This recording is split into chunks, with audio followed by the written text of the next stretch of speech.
Wake up, gamers, because you're listening to the Big Think Dimension with No Bob Rocket Video Games.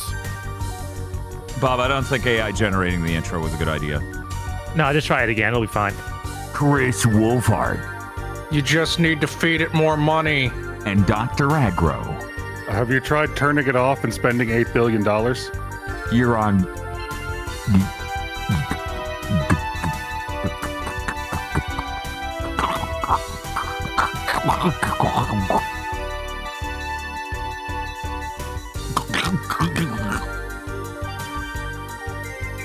GigaBoots. It's on Jesus Christ. How did this take over the modern economy? Yeah, I can't even say one made up word. I know. It's just so inevitable. It's so...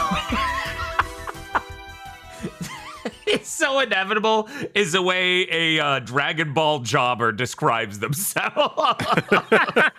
Really, Metal Cooler? You were inevitable. You. Okay, all right. You sure? This really smacks of inevitable, yeah. So this will make everybody laugh. So there's this nonprofit organization called the AI Futures Project that a couple of years ago last year in 2025, put out a thing called AI 2027.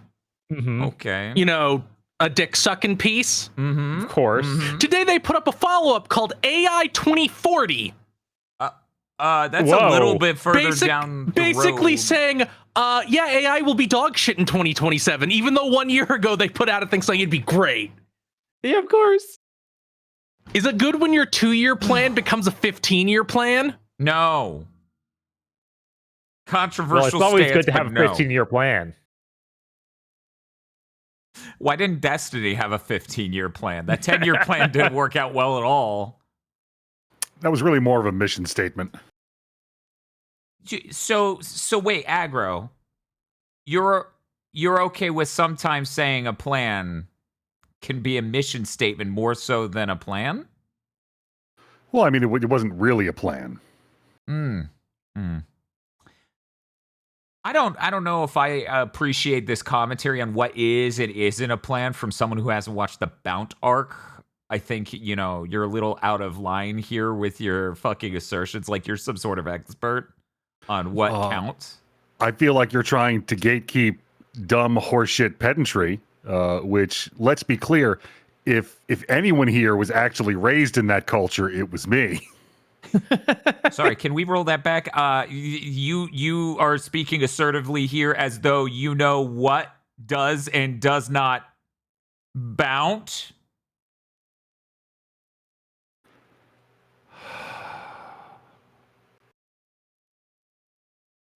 Chris, hey, Chris, you seem to work out a little bit. So I can do a 270-pound leg press pretty easily now. That means I can lift my CRT that's 236 pounds, right?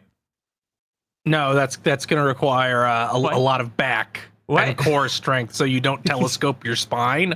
Well, it's okay. I did some back extensions, just a couple. I stand by the idea I told you, I think over a year ago at this point. Go to Harbor Freight, buy their telescoping cart, use it to move the CRT, and then return it. Buying tools, using them, and then returning them is half of the function of Harbor Freight. Yeah. Jesus Christ. Well, I don't know. If you think about it, me getting a thing to carry around my CRT sounds like something that regrettably will serve me for many years. So obviously it'll be worth the... How much is this going to cost, Chris? Is this like $240, I think? Okay, maybe I will return it. I don't know. Let me make sure. It's been a while since I looked at the price. It might have gone down or up. It's okay. I'll just work on my core strength and then I'll be good, right? Yeah. Franklin 500-pound capacity hydraulic table cart, $250. See, that's a steal. I'll just keep that in my life forever and use it on my CRT and also... Could it be used like as a stand at all times? Like, could you justify it like that? Like, oh yeah, I just keep around this. That's my weird workshop like table for my CRT. I'm sure you could. Yeah, I mean, I guess at be that point, weirdly Spartan. Yeah. Use the Blackstone griddle to move the CRT. Oh, it would crumple instantly. It would. Instantly. God, you would measure the amount of time it held up under that in seconds. Like, is that thing on caster wheels or? Yeah, basically.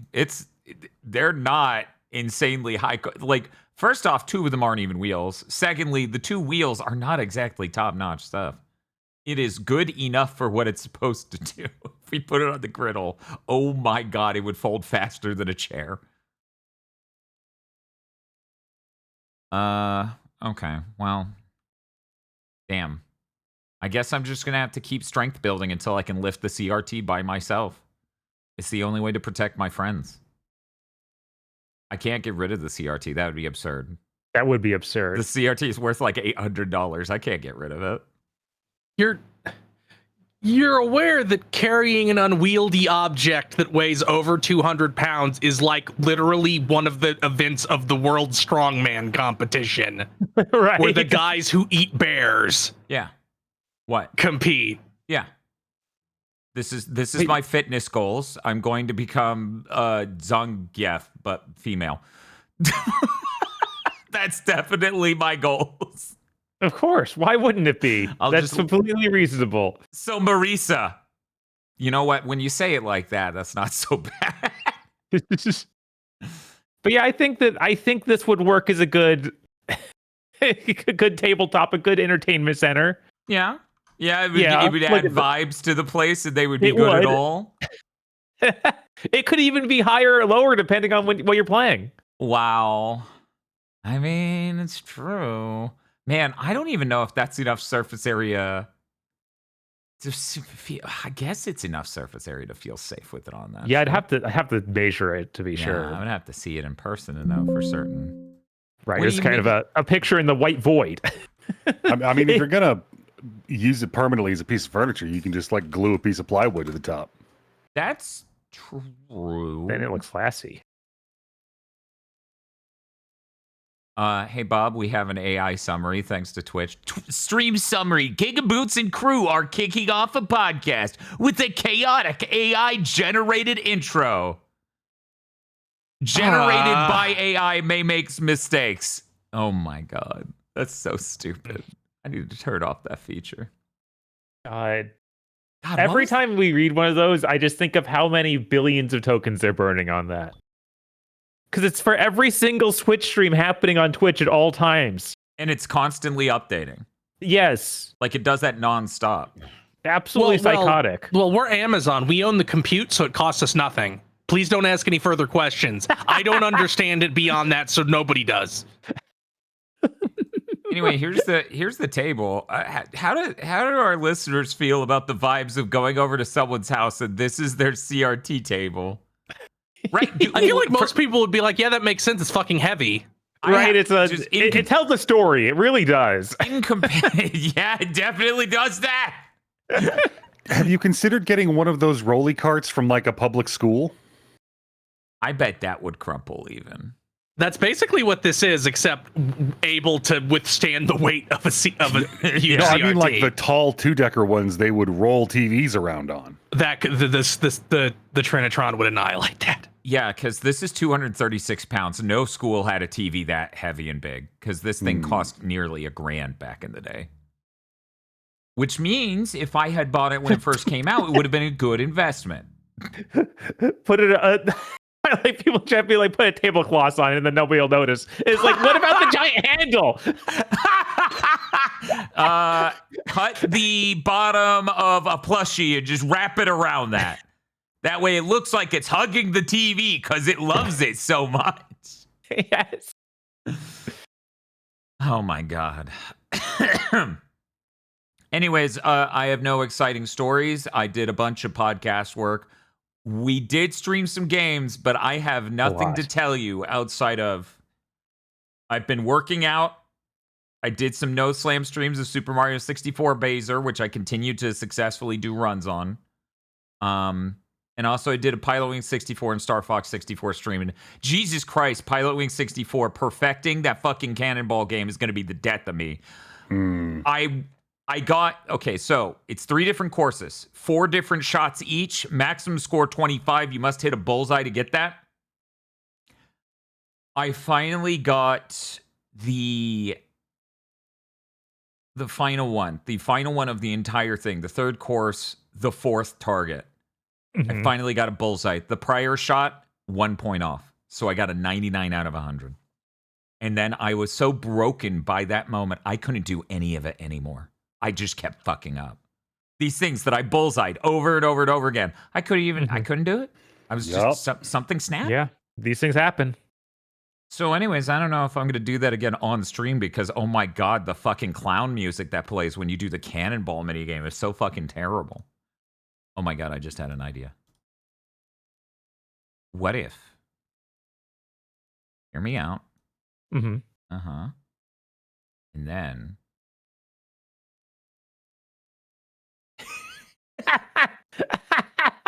Now we know how he stays up there so well. There we go. Perfect. Absolutely perfect. No notes. Please turn the chroma key back on. I don't need people to see my cart.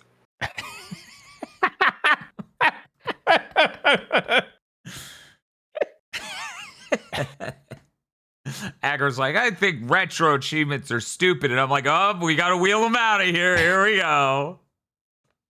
I need a button on the Stream Deck now to make like squeaky wheel sounds. Jesus. Ah! Ah! Ah! That's what you get. No! I am the Lorax. I speak for the cubes. No. Why is he like this? I regret everything. I regret everything. Okay, I do have other stupid stories. Don't write diddled again in chat. That's my least favorite thing to read in chat. So I have gotten, check this out, chat. I did an amazing thing. I did 4 sets of 15 reps of 270-pound leg press, and I recovered in less than a week. Are you all proud of me? Please be proud of me. I have any hope of making progress upward now. Yeah, they're proud of me, Bob. Okay, that's good. Yeah. Eventually, the chat's going to be like, yeah, we're all fitness guys, and the leg press isn't even good. You shouldn't even be doing it. I shouldn't even be doing it? I don't know. It's had a pretty good effect on my ass so far between that and the glutes machine, which it's so annoying. The Planet Fitness thing is like glutes machine, and it's a kickback machine. And I saw it. I was like, it's kind of like a kickback thing. Is that what that's called? But it just says glutes on the machine. Drove me and Bob insane. We start talking about it on a Sonic Boom stream, and someone's like, you mean like a kickback machine? I'm like, goddamn Planet Fitness, make me seem like a moron. Ah! Anyway, yeah, between those, it's working out all right. I bought a cute pair of jeans yesterday to replace the pair of jeans I can no longer fit in, so that's cool. And I got a massage gun. I ordered it from Amazon, and then they delayed it 2 days at the last second. I'm like, I don't think you understand. I need this now. I've crippled myself. So we got a massage gun from Walmart, and I got it, and it was the same price, $40, right? And I believe the brand at Walmart was called like Fit or X, and the brand on Amazon was one of those clearly like mass drop or drop shipping type companies, where it's just obviously one manufacturer and a billion different brand names, biggest quotations you've ever fucking seen, put their name on it and ship it on Amazon. I use the Walmart one. It's okay. The Amazon one arrives. It is drastically higher build quality. It is more feature rich. It's smarter made for turning it on and off, and it comes with twice as many massage heads. Of the two of these, I thought would be the total shit one. Right? It is just drastically better. So now I'm like, fuck. There was another reason why I thought this would be the case. Bob, you remember how I was talking to Tiff forever ago, and I was telling her that I tried to get Plush Mayhem for anyone who doesn't know. Anyways, I was trying to get a walking pad so I could walk while working on things or watching things and whatever, right? Double up on my time. Right. And getting a walking pad that was wide enough for my fucking wide ass stance at 6 feet tall and wide as fuck was not practical. And I got a walking pad and it was just terrible. Nowhere near wide enough. It was unsafe to walk on it while doing shit. Yeah. that got recalled last week for bursting into flames. It was not a moderate problem. It literally burst into flames. So you're saying you missed out on a sick lawsuit settlement? What I'm saying is that I shipped it back, got a refund, and since Amazon isn't very good at keeping track of shit, they sent me a thing. They were like, hey, if you take a picture showing you destroyed it, we'll give you money. And I'm like, ooh, attempt to the junkyard's pretty tempting for $200. But yeah, is Tiff okay? Tiff did not recommend that. That was not the same one Tiff has. I don't know what Tiff has. I have no clue. Tiff uses a walking pad, though. And honestly, it seems like a really good idea, right? If you buy a good quality walking pad, you can just walk while working, and it's fine. Right. The problem is, at the point where you're paying for good, especially for me, because I needed to be wide enough where I could safely walk on it. And also, I do max incline at the gym. Even ignoring the incline part of that, even just something as wide enough to have a comfortable stance where I'm not literally having to stay on top of it or I will trip, which was a real fucking problem. It's pricey enough where it's like, just get a fucking gym membership and use the dozens of other machines and things and services you would want. Because yes, this pays off long term if this is the only thing you do and you have no interest in any of the rest. In that case, it makes perfect sense. Because if you have problems staying on top of like fitness, and you really need to do that on top of while working, right? You're right. Then it makes sense for that. But they get pricey once you get up to that size, because I did that shopping. That's why I gave up. Yeah, no, all that stuff like ellipticals, full on treadmills, all that's very expensive. Which is why it's like, it makes sense to own this if you have a lot of money. Right, possibly. In space. For me, there was some gym went out, like they just fucking shut down in the city a couple years back. So a few of their machines were on Facebook Marketplace and stuff. But then he was like, this is enormous. Yeah. Like this treadmill, because it was a full ass treadmill, was fucking enormous. And I'm like, oh God, fuck that. No, it's not remarkably cheap to begin with.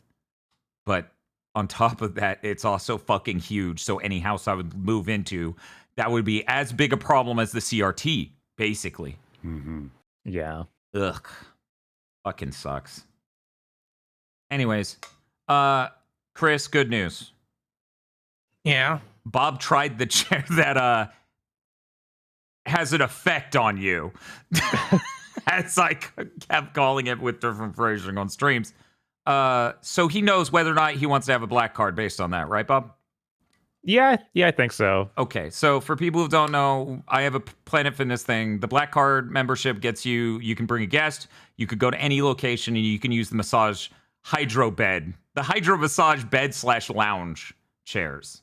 You can also use the tanning booth. It's true. You can also use the, God, what are they called? The red light therapy vibration booth? So the floor is like a panel that just like while you're on it, and they blast you with red light. And every time I see it, I'm like, that scares me. I'm going to use it once I get skin cancer. I'm fine. I'm good. I don't need it. Anyways, Bob, how would you describe using the chair? It's real weird. Mm-hmm. It's very powerful.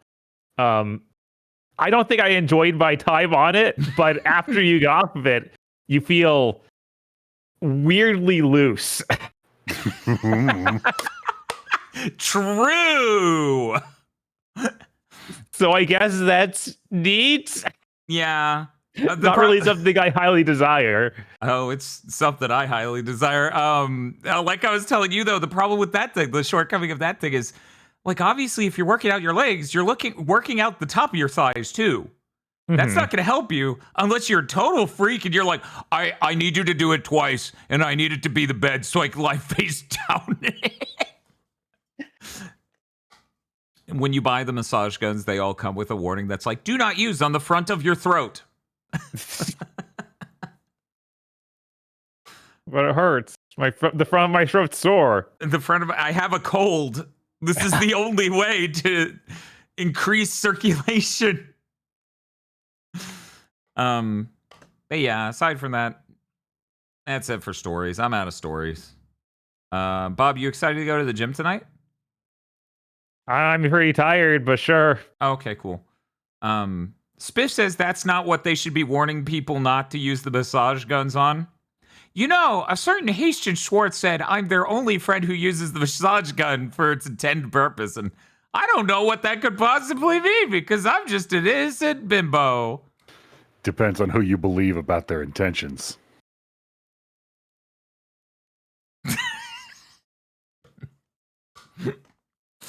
Bob and I played all 3 Sonic Boom games. Oof. How did that You sure go? did. Sonic Boom Rise of Lyric might be the worst Sonic game. It's really far down there, and that's wild. That's the Wii U one for anyone who doesn't know. Worse than Chronicles? Yeah, easy. I actually do think it's worse than Chronicles. Jesus. Yeah, it's That really puts it at the bottom. It's like also just so poorly put together. Like it's falling apart at all times. at all times. To the point, I didn't tell you about this, Bob, but people who make Wii U emulators literally have things written in the like compatibility notes where they're just like, "That's just how the game is. That's how the engine runs. It's so fucking broken. Please stop asking us." Yeah, every fast segment feels like the game is going to literally fall apart. I did have the characters clip through the environment many times during those two. Now I understand this is cruel and short-sighted and perhaps a little myopic. Who wants a Wii U emulator? For what? They're doing important work out there, Chris, okay? Big Nintendo Land fans. What wasn't there that really good Mario Kart on the Wii U? You mean the one that's on the Switch? Maybe. The one that just has more stuff and is better in every way. We killed the vampire, but we're using technomancy to bring him back and put him back in our homes. Legit ass, the way you think of it cult-wise Satanists out here. We're trying to resurrect the Dark Lord. This is important to us. We have a lot of suggestions in chat, like Breath of the Wild multiplayer. Multiplayer? Yeah, people went wild with the modded community. Huh. Splatoon mods, playing Devil's Third on PC. There's already like a dozen forks of that Switch emulator. Wouldn't it make more sense to focus your efforts on those versions and not? Let's hear more about Devil's Third, though. That is an important video game. That is the most important video game on the Wii U. And it's like the only one that will never, ever be ported. What if they secretly want to emulate the Wii U and run Mighty Number 9 on their computer and kill their computer? God, could you imagine it's that powerful? I would fucking lose it. The Wii U emulator has broken containment. Klaxons going off. Oh, man. But yeah, no, Sonic Boom Rise of Lyric is a terrible Sonic game that jumps between 2.5D levels that barely work, even by that era of Sonic. Oh, like, yeah, basically 2.5D levels. Every time I went 2.5D, I found a way to break it with one of the characters and jump into the foreground. And just walk and jump into the third dimension. Yeah. It was really funny. Bob's like walking around the level, basically. Just like, oh, cool level design. I'm going to walk right past that. I'm going to jump around this wall. And then the other parts are you wandering through a big open area or you doing terrible combat. Every boss of the game is use your energy beam lasso, which they call the Ener beam, to grab an enemy and throw it at the boss. Every single boss. boss Is just in the background, just hanging out, and you just summoning fight ads and show them at him. It's great. It's so terrible. It also is the worst soundtrack in Sonic. Yeah, it's true. Like we just had to turn it off to play other music. It was that bad. It was that bad, and that stream was I think 6.5, 7 hours. Yeah, and it was so bad that I'm like, we can't. We can't. It's so bad. It's just like the most forgettable orchestral music you've ever heard. Like vague homeopathic MCU. Yeah, it was dire. The other Boom games are much better. So yeah, the they're first, developed by like people who've made a game before. It's yeah, which crazy. it's worth noting. Big Red Button. This was their first game they shipped. It's a studio made by former Naughty Dog people. What was it? Level designer from Crash 1 to Uncharted 2? Yeah, I think something Yeah. like that. Yeah. Ugh. It's fucking wild how not done this game is. And people were saying part of the reason it's not done is Sega shipped Sonic Lost World on the Wii U. And then seeing how fucked the Wii U was, went, hey guys, I know you're making this game on CryEngine for a platform that could remotely handle it, and I know you're nowhere near done. But fuck that, actually. This is getting us out of the contract for the second Sonic game on the Wii U. You're shipping this shit not done at all over there right now. Oof. And I'd believe it. Seeing that game, I would abso-fucking-lutely believe it. That would tickle me pink because Nintendo can be very vindictive and petty. Mm-hmm. But I feel like they just went, yeah, we get it. We understand the fucking Wii U. We know what we made. They're Yeah, like "That's so as fast cool." as they got off the Wii U, I think they get it. Uh-huh. How could they not get it? They got that the Wii U was such a big mistake, so hardcore, that they let NVIDIA basically design everything about their next console. They did. It's incredible. The Mario and Sonic Plus, Mario plus Sonic Olympic Games on the Wii U counted towards that deal too. They found every loophole. Good for them.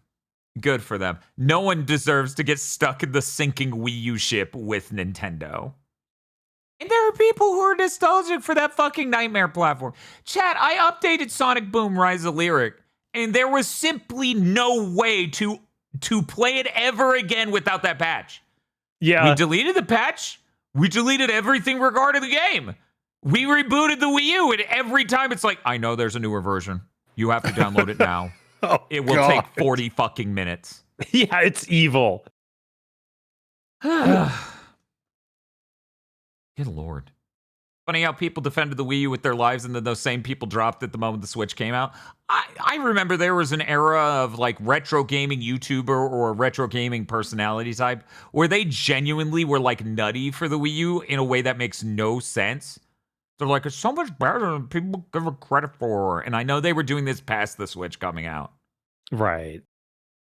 It's like a disingenuous perspective, basically, that they were holding in order to be like, well, you guys just don't appreciate how good the new Nintendo thing is. And then the moment the Switch happened, they're like, well, that's actually successful. I don't want to be on an actually successful Nintendo platform. I want to die on a hill. The internet has now existed long enough for me to come to the conclusion that just like whatever you were into when you were age 10 to 14 is forever. It doesn't matter what it was. It doesn't matter like what era it is. It's forever. Somebody who was 10 years old and got a Wii U will cape for it until the day they die. These people are in their mid 40s. The specific ones I'm talking about are 40 to 45 right now. Yeah. How embarrassing. Yeah, Yes, no, it hit it was some of those elderly Nintendo tubers. There's Nintendo just is it something like it sucks that reminds me of the old days? No, they just they just wanted to hate on the other people's consoles, and they like Nintendo because Nintendo. Like I know these for are a people. fact that Just to be clear, these are people who got out of gaming when they went to college, even, and then once they realized it could be a profitable endeavor or something else, they got back into it and then caped for the Wii U. Like once they I know at decided least to get one of back the in for people who retro. caped for the Wii U also has at length talked about how they bought a 3DO at launch and liked it. So it takes all sorts, I guess. I can't even imagine that person in my brain. You can because you've watched videos from them. Oh, no. Oh no. That's terrifying. We might have talked about them multiple times on content referencing, perhaps even referencing this exact thing about making a Wii U caping video in 2026. Did he seriously like the 3DO at launch? That's insane. I can't imagine that. I literally can't. That was in one of their videos, yeah. That's fucking crazy. That's fucking crazy. Oh my god. Anyway, yeah, fuck that console. You know why I say fuck that console? Because I had to use it recently. And maybe a lot more people would be saying fuck the Wii U if they had used it at all recently. But I love the Wii U. It comes with a Play School controller. It's got soft. God, it feels like a knockoff. It does. It does. It feels like so it's cheap so and bad. lame and cheap and bad, and it has no. And Like- when it vibrates, it sounds like a Nokia phone. Yes, from 2004. I'm glad that Nintendo was sober for once with the Switch 2 and did not listen to the bizarre cornucopia of people who are like, it'd be boring if it's just a Switch 2. It needs to be some bullshit again. Yeah, I'm also glad they did that because they positioned themselves perfectly as the, hey, we're not as crazy as those two dipshits. And whereas if they had done something quirky, it would have been, hey, do you want standard video games but nightmare dystopia or quirky thing Nintendo got infected with right now? Thinking about how when the Switch first launched, I knew multiple people who were like, no, they should still make a dedicated portable. And I'm like, this is a portable. Yeah, it's what? a portable. Like, They even have should make a new portable mode. Yeah, they're like, but they should make a new DS too. They should make a 4DS. Okay. If you want... And it was not because they liked the DS specifically, like the gameplay paradigm. They just thought there should be a portable still. Look, there are very easily discussed reasons that a lower hardware system would be good for the industry and everyone in general if it was pushed by a big player. But I know that's not what that person's thinking about. No, that's clearly not it. No, stop making the Switch. Make my childhood too. You already got your childhood too. It's called the 3DS. How did that go? I wish that there was a smaller version of the Switches, so that what did feel more affordable like. Yeah. Maybe even with the clamshell design, because that's just a way better way to kick something around. It's true. It's just flat out true. And I mean, you could engineer a version of the Switch 2 that is smaller and a portable and not just, we basically welded the Joy-Cons onto it, which is what the Switch Lite is. Right, what they did is evil. Yeah. Meanwhile, I'm the other way on this. I'm like, I want them to make a console because imagine right now people could buy a cheap video game console. Yeah, no, if it just had... My argument gets more valid as the years go on. I don't get Nintendo's resistance to making a console-only versions of the Switch or the Switch 2, because it's like, you understand that a portable one, like a portable-only one, is right.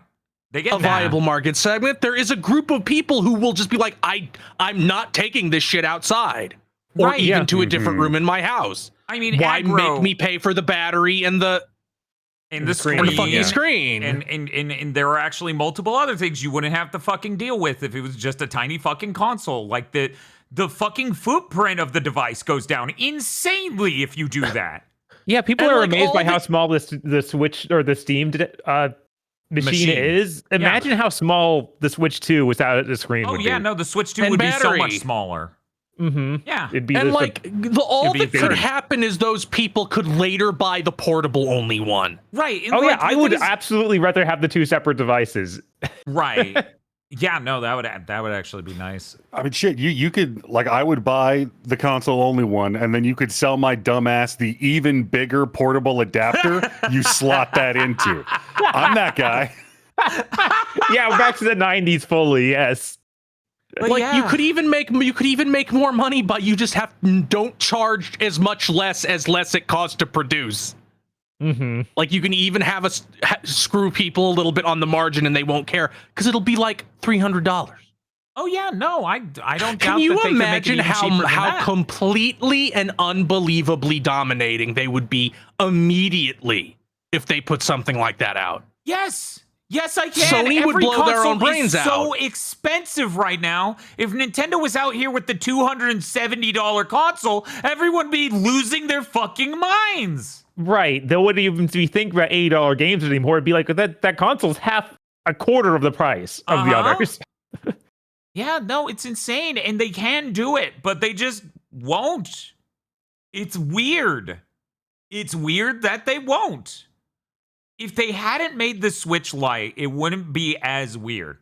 It'd be like, oh, well, they consider the ability to change between the two the holistic point of the whole thing.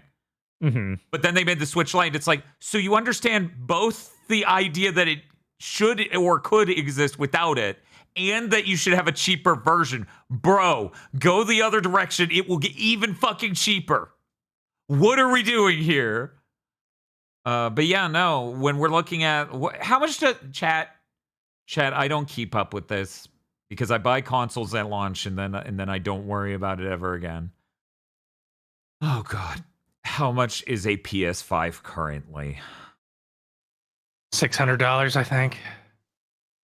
With a disc drive, so you can put the game in it. Let me go to GameStop. $650. Oh my God. Yeah. Yeah, $650. Yeah. If we had a Switch 2 console on the market for $270. Yeah, it'd just be a death stroke. It would. But they won't. Yeah, They should time it to come out the same day as the PS6. Oh man, the best part is and you know I mentioned this last week. Sony is posturing themselves to launch the portable, which for one, I think that's crazy given how everything is going that you're still going through with that. That's wild. Maybe that changes by next year, but as of right now, they're still working towards that. Fucking crazy. But I think it would be very funny if it was like Sony's portable is like $600+ or whatever. And Nintendo comes out and they're like, you can literally buy both of our systems for that price.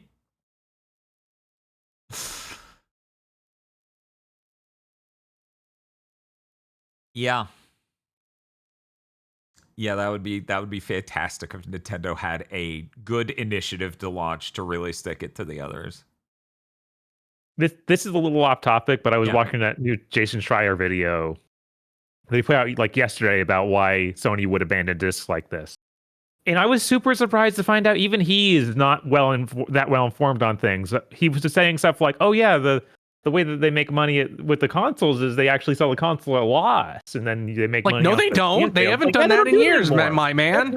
That's not what they do anymore. Yeah, we know that. They didn't do that this whole generation. I think they did it for what was it, a month? Yeah, that was it. Yeah. Also, you know, a lot of people don't understand. They literally make all of their money from PlayStation Plus. They don't make it from anything else. That's why when people started mass canceling over this shit, they immediately deployed a 50% off. Please do not go. We will literally kill ourselves. We cannot exist as a company if this goes down too much. We don't make money doing anything else anymore. Yeah, I've seen absolutely terrible coverage from everyone who is what you consider a mainstream journalist about the physical games thing. Meanwhile, everyone one notch below that has been covering every end of why this sucks correctly, and it's been wild. It's been really wild experiencing that. I've been going insane because there's this stupid fucking condescending smugness of like, there's always this condescending smugness of like, well, enthusiasts don't matter. The casuals will stay. And it's like, not when you're also squeezing them price-wise. Mm-hmm. Like, you realize that this is the perfect storm of bad decisions. Like, and maybe you shouldn't piss off enthusiasts because they have the money to go somewhere else. I mean, the whole reason you don't piss off enthusiasts is because they proselytize your product for the other people. Right. Like, they need to be the ones telling them why it's a good thing. That's how that works. That's how that's always worked. Ugh. Anyways, none of that matters. You know what matters? What's that? This.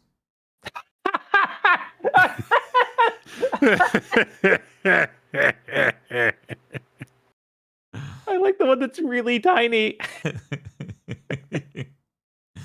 Thank you, our shiners, for the art. Really good. Also, the scale on the Crockpot Chan is a little off. She's so small. I mean, compared to the horse, that's kind of right. Yeah, if the horse is full size. That's probably Yeah, I guess if the horse is full size. If anything, maybe we're underestimating the size of the cart. Yeah, maybe. Maybe the heart into everything else is needed enormous. to pull a horse and a giant chibi. It's true. There they go. But yeah, no, it's been terrible just listening to people who are remotely mainstream journalists. Meanwhile, I listen to a podcast. It's called Let's Talk PlayStation. He does weekly videos. It's basically a news roundup podcast, but there is a video element, so he would probably describe it as he does videos. Anyways, he, I would say, errs constantly, consistently for years on the side of being corporate apologist / corporate understanding, right? Like very understanding, like, oh yeah, that's not the most profitable thing to do. Okay, so that's what they're going to do. This broke him. His whole thing is let's talk PlayStation. And this just fucking snapped his fucking giving a shit in half. Like, it's done. He's a dude who normally defends everything they do or is sympathetic or just goes, well, you know, it's what they're gonna do, was completely like, what the fuck is wrong with you? I think it was funny because I was listening to Jeff Gerstmann's podcast and Sebmall was in chat and literally said, I've bought every PlayStation since the PS1. Why would I get a PS6? And it's like, yeah, if it doesn't have physical fucking games, can't even play your old ones. Right. One, we don't even know if it has a disc drive to play your old ones. Two, it won't have physical games going forward. Three, Ratchet & Clank A Rift Apart is fucking $70 right now. Who wants to live in that ecosystem? Yep. Yeah. And that's they literally started their we will scam you ecosystem. Yeah. Like, I don't see why anybody has to pretend this is a nuanced thing. It's not. Like, this isn't complicated.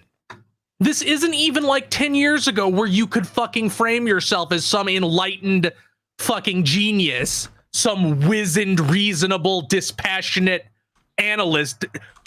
Like, they immediately followed, we're going to start screwing you on digital games with, and then soon that will be all there is. How fucking dare any of these fucks write articles about how it's good? Yeah, Ratchet You're just Clank admitting Rift Apart. you're an idiot. Ratchet Clank Rift Apart, because I know people are like questioning how is that even possible. $70 right now. Yeah, digital prices do not change. And when you have a complete monopoly, there'll be no reason to ever put anything on sale. You have a complete monopoly. That game is 6 years old as of months ago. And shouldn't have been $70 when it came out. Yes, it would have done so much better if it wasn't 70. God, you morons. Why are we selling less? Well, you permanently kept the price too high. Yeah, and it's $40 on Amazon. Yeah, and I bet you could get it way cheaper any number of other places because they exist in a physical realm where the laws of reality affect them. Yeah, retail forces competition. Competition is the only thing that makes capitalism work for you, the consumer. Which is why they're doing everything in their power at all points, nonstop for decades straight, possibly all of time, to remove any legitimate competition. Right. Save us, European Union. I know, it was weird that the European Union actually got the user replaceable batteries thing put in, so now they have to make a new SKU of Switch 2. Did y'all hear about that? Yeah, they're killing the Switch 1 in Europe because of it, because, like, we're not fucking updating that. Yeah, we're not making a new fucking design for the Switch 1. Jesus Christ, that thing is 9 years old. Yeah, I think the obvious way this ends is just the EU going, well, then you have to let, like, now they're in the middle of a lawsuit about them being a monopoly over this exact thing. Uh-huh. They're so... My dad always had this stance where he's like, if you've never had anything bad happen to you ever, you can't conceptualize it. You can literally never make a rational decision because you have no concept of a bad outcome. And that feels like what this is. They're doing this in the middle of a lawsuit about that. So I feel like the obvious outcome is they lose and then shit their pants and cry because now the people can sell shit and people can resell digital shit. And all of a sudden, every single thing that they wanted, like every perk of it is gone. Yeah. And then they go, well, only Europe forced us to do it. And then everyone makes a European account and it's over. Yup. Yeah, it's fucking insanely stupid to be out here and be like, well, you know, it's the way sales are going. It's like, okay, let's talk about it then. How do you think this affects studios that are still making games, that are doing packages of very high editions that make those games work out?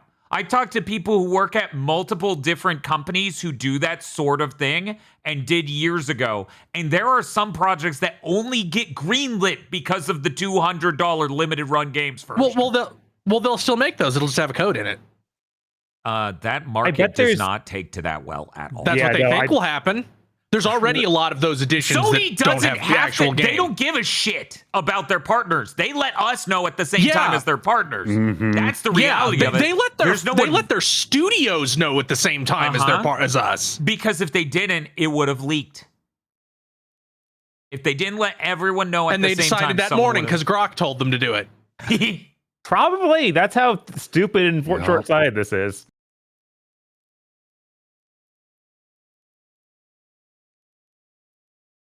Remember when this was about Sonic Boom? No, it was about poeting. Thank you. Poeting. Thank you. I love that horse in Zelda. Ooh.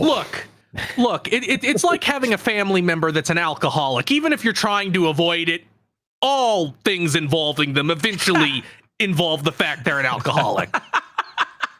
Yeah, it's really hard to talk around the elephant in the room of, oh, the entire industry is just going to be killed. Okay, cool.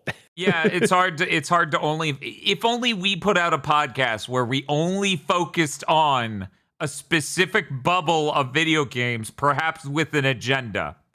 But I don't know. We kind of are a gaming news podcast.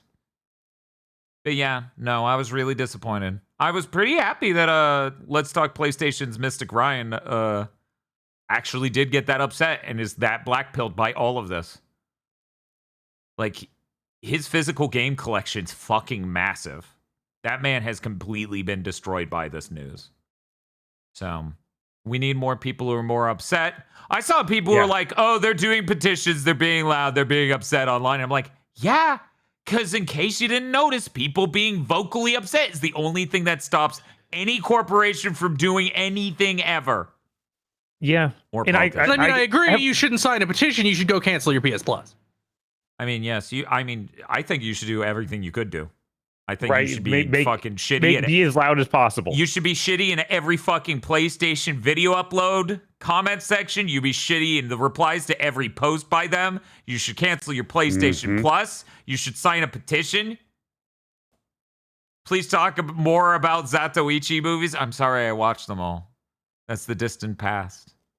It's gone now. Yeah, and all these comparisons to Steam are like, you can't.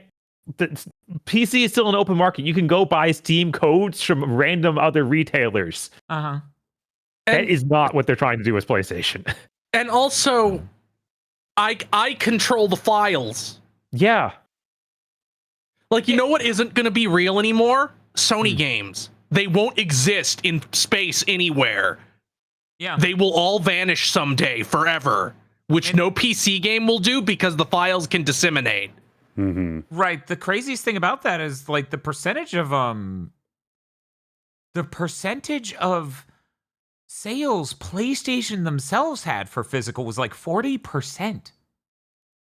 They think all 40% of their physical sales on Spider-Man 2 will just be fine being a digital copy.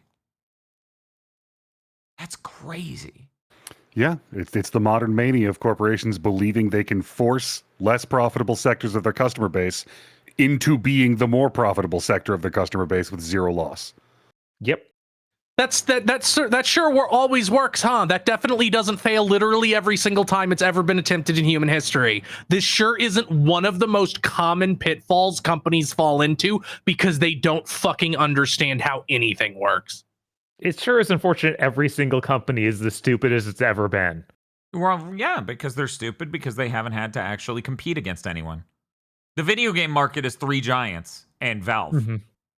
And Valve basically exists in a bubble separate from the three giants. One of those giants just killed itself by making the dumbest moves of all time, all in a row. And then the other guy's like, well, now I could just be the shittiest guy on earth.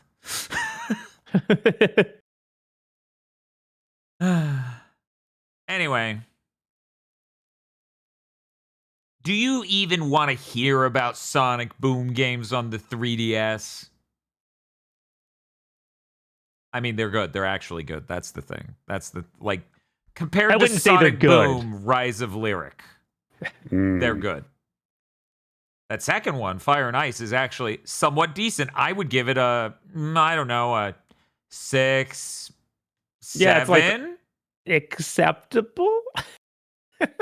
Wow, you stepped on my Zoomer reference. Fuck. I'm sorry. You're going to hell for that. You know that, right? It's like you got in the way of me dabbing. But yeah, no, it's fine. It's fine. There's a psychotic thing about the first game, though, where they made 22-minute-long Sonic the Hedgehog levels.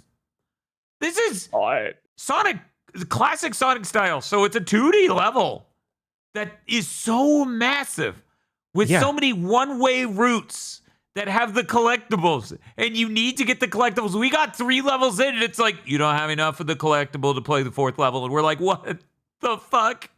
Yeah, it seems you need literally every collectible to beat the game. In these nightmare stages. Yeah, it was dire. So we brought up a map that had every level's collectibles all listed on it, so we could easily navigate to all of them, because this game has 8 levels. Shattered Crystal, 8 levels. They're all like 20 minutes long, 16 minutes long. It was crazy.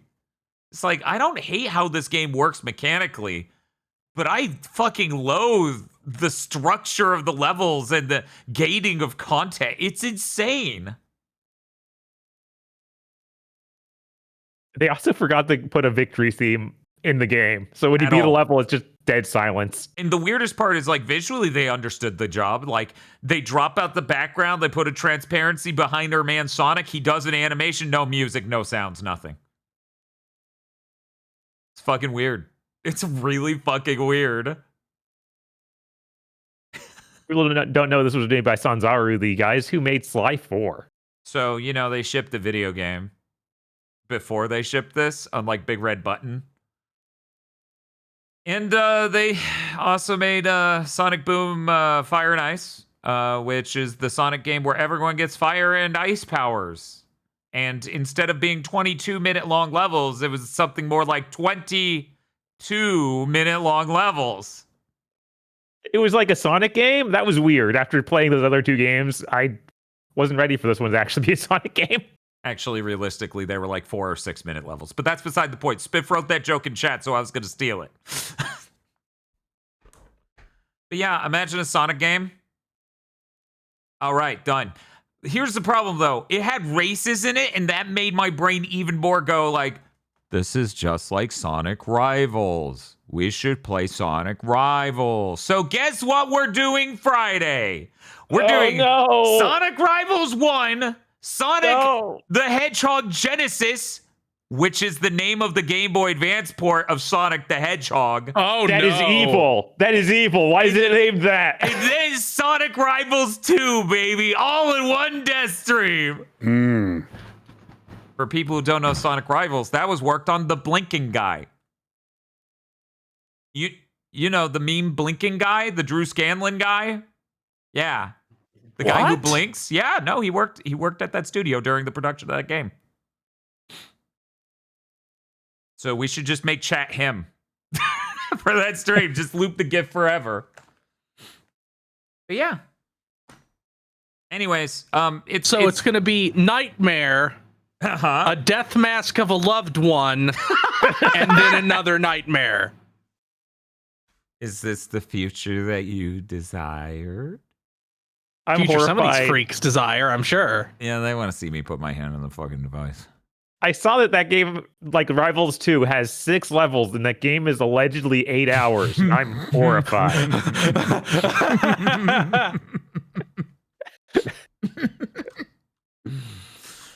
Not good.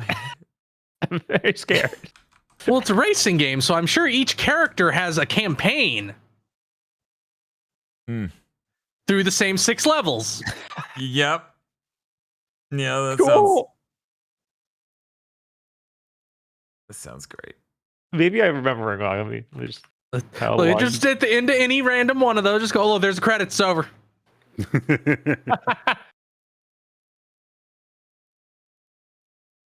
I'm trying to find out exactly. Okay, allegedly only 5.5 hours. That's Okay, still too long. That's still too long for 6 levels. Yes, That's longer than most Sonic games. That's a little rough. it's more powerful than most Let's Sonic see. games.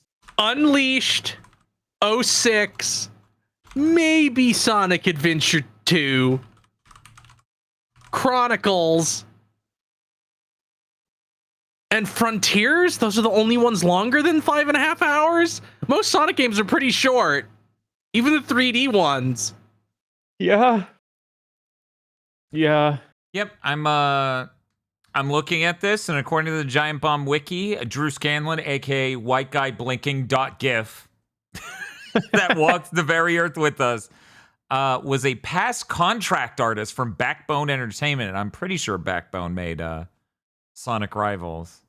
This is very, very exciting. I don't know if he worked on it specifically, but he was at the studio as far as I know. By the way, did you know they wanted to make Sonic Rivals a real fucking video game? And Sega's like, no, no, Oh, no, you don't get to make a normal Sonic game. You get to have a fun little race. no. You Why get do to they like race. this? I don't know, dude. Oh my god. I think that your PSP version of Sonic should maybe just be Sonic the Hedgehog. Yeah, could you imagine letting people just make a Sonic the Hedgehog shaped thing, but for the PlayStation Portable? That would be neat. How many times has this happened on the PSP? Look at the Silent Hill that the PSP got. Oh god, what Silent Hill did the PSP get? I know about the Vita one. Is that the one you're thinking? Yeah, isn't that on? I guess that's only on the Vita. No, Okay. it's only on the Vita. That was the Way Forward one. That was fucked up. Where they're just like, hack and slash. And everyone goes, what? Why Way Forward? Why a hack and slash? What the fuck are you doing? Yeah, Silent Hill Origins is just a PSP game, or just a Silent Hill game. Yeah, no, Bob was thinking I of the forgot Vita they one, even- chat. They ported that one. Ported. I bet it's nothing like the fucking version of the Wii. Yeah, whenever we go back to play more Silent Hill, we play the PSP version. Oh my god! Yeah, I doubt any human has ever fucking done that. Ugh. Ugh. Ugh. Anyways, I don't know. Here's what you need to know about Sonic Boom. The cartoon wasn't out yet, so the writing in Rise of Lyric doesn't quite match up with it. The writing in the 3DS game, Shattered Crystal, matches up with a terrible episode. The writing of Fire and Ice matches up with a pretty good episode, because there's funny moments all throughout. Mm-hmm. And now, the truly most important thing you should know about this, and I need everyone in this call who wasn't there to see it to understand I am not exaggerating.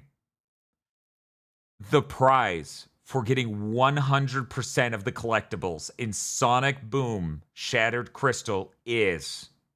Are you ready? A dance party at Amy Rose's house, where it's just the pre-rendered background of the house, a transparent gif of disco lights, and everyone in the cast staring at the camera as they do the robot.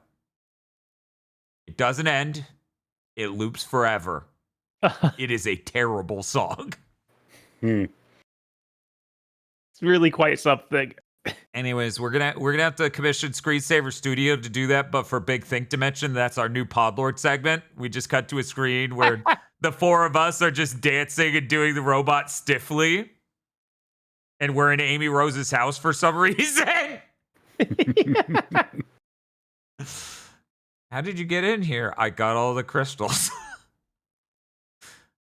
Anyways, I think we've said enough about Sonic Boom. Bob, did you have any other comments on Sonic? Oh, Sonic Boom cartoon remains the best part of Sonic Boom. Okay, did you have anything else you wanted to say about Sonic Boom?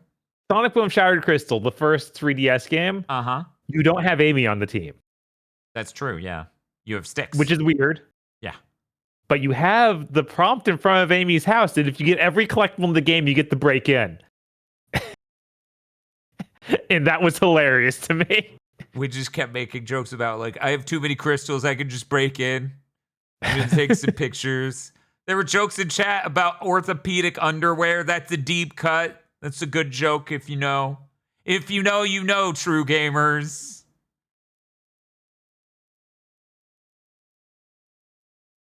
Anyways, that's it. I'm now done talking forever. I will abscond from this pot. Bye. Oh, she's gone.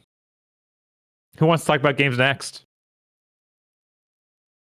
Well, Bob, have you played anything else? I did play a few things. Such as? I have gone back and played more Under Night Inburst 2 Cis Cells, whatever you want to call it. You know, it's late, bro, in bed. I am familiar.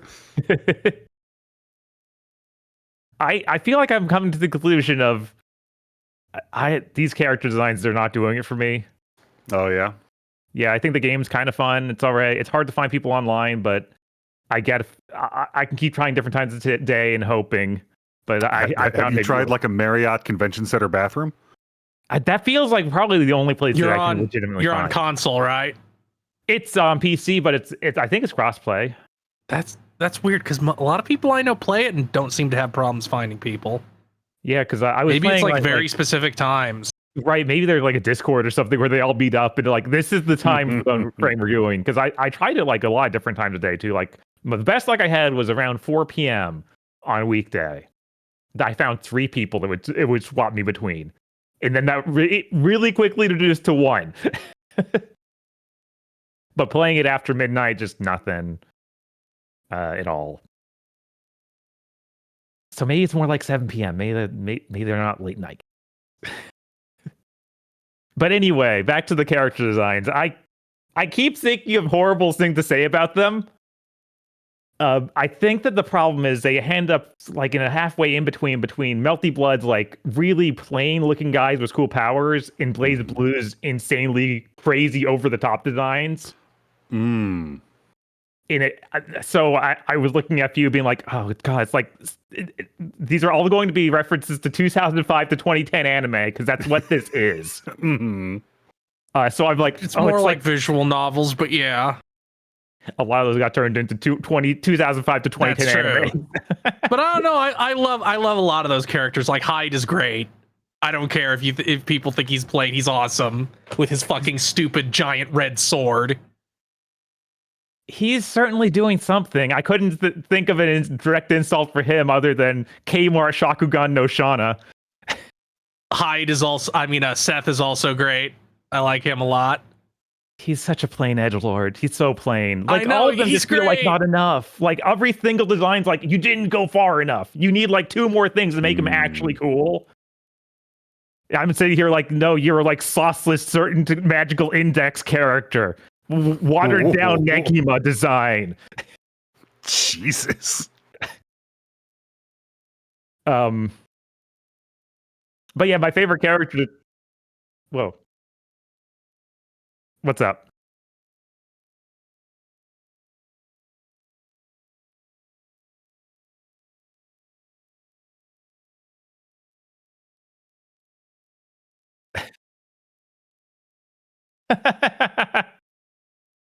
Sure. Oh. Whoa, that is a lot. There you go, chat. Please enjoy the difference between Silent Hill Origins on PSP and Silent Hill Origins PS2. I'm surprised they went through the work of doing that much. Yeah, like, I know. It looks like a real PS2 game. I'm surprised they turned him into Deacon St. James. Deacon St. John. Hmm. Here we go. Oh, James. I get it. Okay. There. Oh, now I see. He's There's our only guy. one Silent Hill protagonist, right? Yes. They're all James. Silent Hill fans are really Silent Hill 2 fans, so there's only one protagonist. They're all James. Anyways, I thought that was kind of amazing. I'm disappearing. But yeah, I think the two best characters are actually the two apparently guest characters from even more unknown games. Oh, yeah. There's a Kotsky who's some dude who's got like a sort of military-looking outfit in electrical fists. He's pretty neat. Yeah, he's from Agatsuki Blitzkampf. Ah. You might know them if you played. I think in Cross Tag. He's in Cross Tag, and also the character that's just a skull tank is also in Cross Tag, I believe.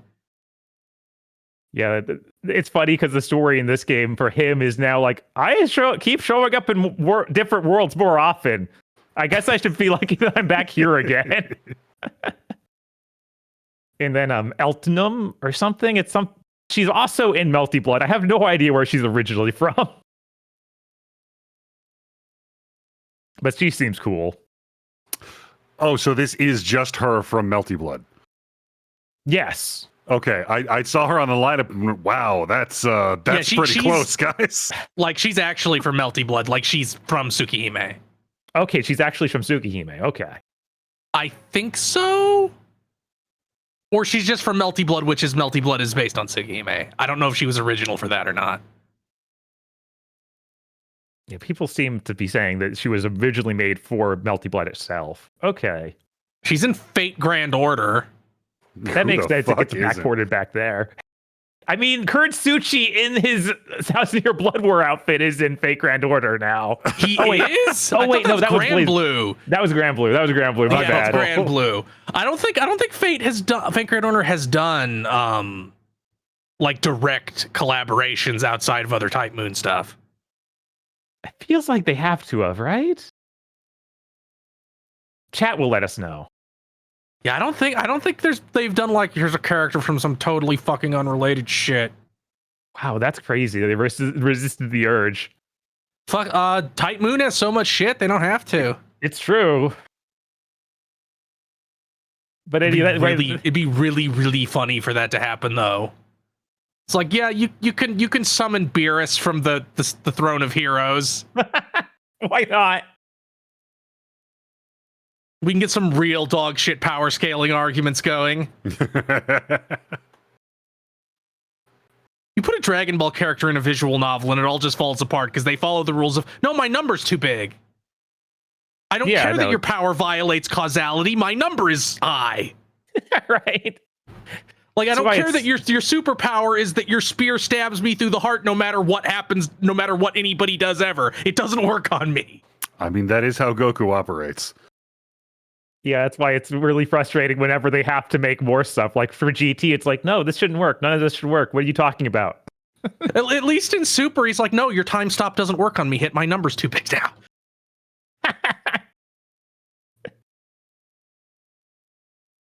But anyway, that's all I really had to say about Undersheets in Bed 2. I might keep playing it. I'm having some fun with it, but it's hard finding people. And people online who I do find are all sickos. They're all like A+ to S rank. Because, they're still playing this game after this long. Some people in chat were saying that cross-play doesn't exist on this game. So you are just playing against console people if you're on console, and that's probably why. Well, no, I'm on PC. Oh, well. Which is where I thought more people would be. Yeah, more people should be on the PC version. Heck, I even have, they had that great sale. That's why I picked it up. It was on Humble Bundle. So I got a code there. Something you can't do on PlayStation, by the way. By the way.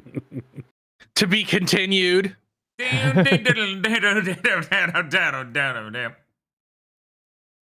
But the other thing I played. Nope. Sorry, Bob. We gotta diversify. Bob and I have been watching JoJo's Part 6. I would have done this months ago and finished this up if those assholes didn't fucking cock tease us with that new part. Fuck them. Yeah, they did one episode. Was like, I don't know when the next one's coming out. What are you talking about? Bob and I were leaning into it. We were about to marathon and get it done, and then they were like, actually, psych. We'll see you eventually. So anyways, I guess we're doing that and we'll be done soon. Okay, I'm disappearing again. Goodbye. God, I just had to take a closer look at this PSP man's eyeballs, and they really freak me out. Don't look too close. Those are sharp. Those are very sharp. I love this. It looks... Dude, if we're gonna play this game, we gotta play the PSP one now. Yes, obviously. I don't it's want the original that other model. That other model's stupid. It's a lie. But yeah, the other game I played was Disgaea Mayhem demo, which came out today. I previously talked about this game and how I will buy it even though it's going to suck. And I feel like I still need to stand by that, but this demo is really confirming one side of that statement of it's going to suck. Weirdly, they have decided, God, why is he getting closer? For the demo has literally no story. You don't get to have a preview of the story. You don't get to have a preview of how the leveling up is going to work. You get 3 random levels that just have a bunch of enemies you kill in, and then it ends and takes you to like a title screen of like, hey, buy the game. So it's like a terrible feeling Dynasty Warriors with barely any moves. It's clearly their first time ever making a 3D game in third person. So that has its own set of issues of like, why does the lighting make the entire wall look like it has a weird striation to it? Oh no. And I don't know. I couldn't tell you. The camera also feels miserable and can clip through basically anything. Yeah, this game is going to be really bad. Comes out in like 2 weeks though. And I'm probably going to buy it. I guess if I had to say a positive thing about it, you get to see really nice close-up of all the Disgaea enemy models. Like, those look pretty good in 3D, and that's neat. And if nothing else, it will provide almost certainly for a most mind-numbing bark, because every enemy will say something. God. In a Dynasty Warriors game, every enemy is yelling something when they get hit. Mm-hmm. So yeah, $60, please. No, I'm good. Thank you though for the offer. Hey Chris, are you gonna buy it? No, Oh. not at launch for certain. Yeah, Maybe later in the year. I probably should. Or I'll just wait for you to fall on that sword. Thank you, Agro, for posting the very important picture. Yeah, I don't know. There's some stuff in this demo trailer that's pretty compelling. There is some compelling stuff. There's her. Not guys how like big those Darkstalkers? are supposed to be. Well, so that's the boss version. So they just scaled them up for the boss of each set of encounters. There's also the succubus. She's also that size.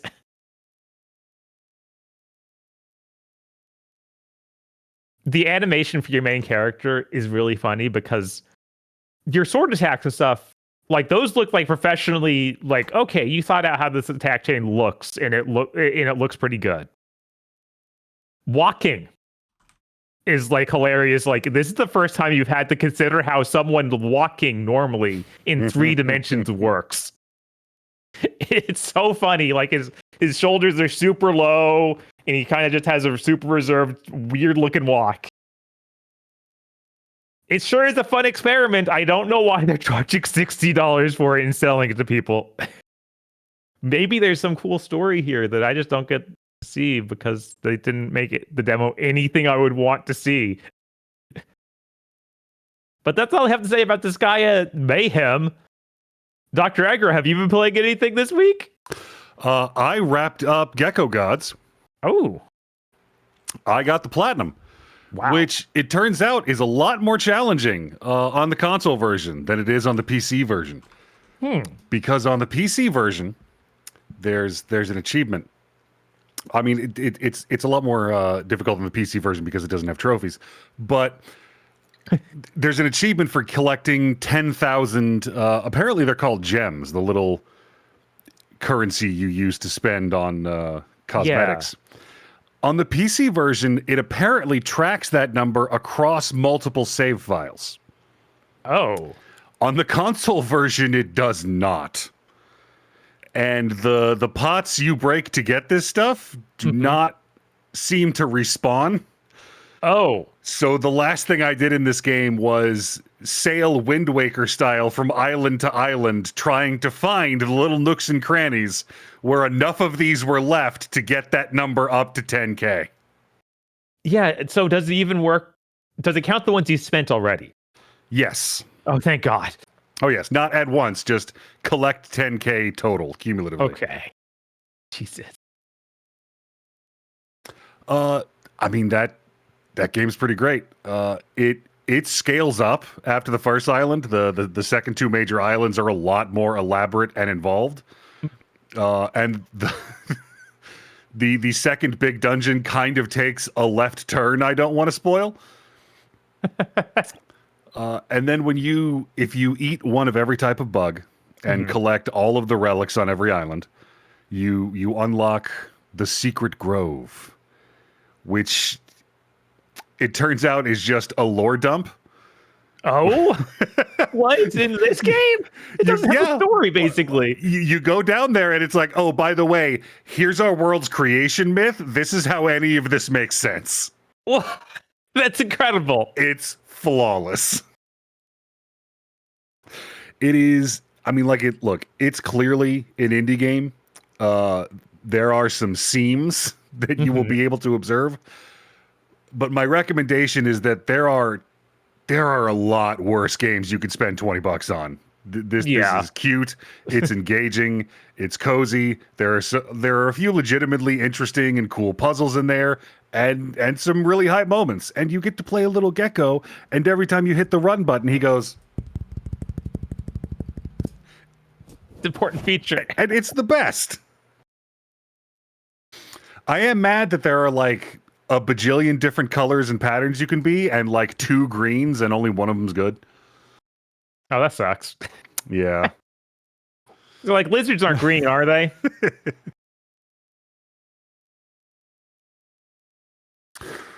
Other than that, and some stuff I had to play for other content, I am taking the slightest break currently from Saros because I have never in my life more keenly and desperately felt the desire for a game to just not be a fucking roguelite.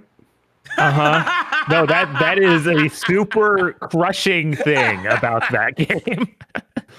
Like, I'm in the third area, and I get to basically, like, the midpoint boss, like there was in the first area, and he just starts jumping at me and spewing insane amounts of bullets and covering the ground, and I just get rocked.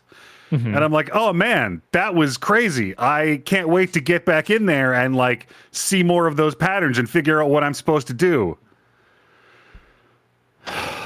Good thing I need to play for, like, 30 minutes and do this same area again just to get there to try this boss again. This is a really good game design decision that I don't understand why people seem to be so fond of. Because Yeah, and it feels like... I have it on good authority because roguelikes are the perfect length for you to do a run when you get home from work. It feels like very little changes between different runs of Saros as far as like layout of the area you're going through. Yeah, like the variation is different biome to biome, but like especially this third area, it feels like I'm just doing the same thing, just the rooms are in a slightly different order. Right. I'm going to be perfectly honest. This is an interesting perspective to me because, of course, when it came to that guy, I think I just beat him on my second time in, and my first time reaching him was by skin of my teeth anyways. So when I died, I was like, okay. Or actually, no, I think I got him on the first try. Either way, it is a really different experience to have to do any of the shit in that game multiple times because of a hard part, right? Mm-hmm. So that completely changes how bad the roguelike element of is for any player. Mm-hmm. Which is, I think anyone with a brain would tell you maybe you don't want to do that to your player. Where it's No, like we're going to keep making this exact same game until people like it. That's how Souls I work, mean, right? not even that part of it. The part where it's like you engineered your game to be either not upsetting that it's roguelike if they're getting through shit, or magnified eightfold how much they hate the difficulty of this moment because it's a roguelike. I mean, but for the people who like it, that's the juice. They like the risk. They like the fear. They like the overcoming the danger of actual consequences.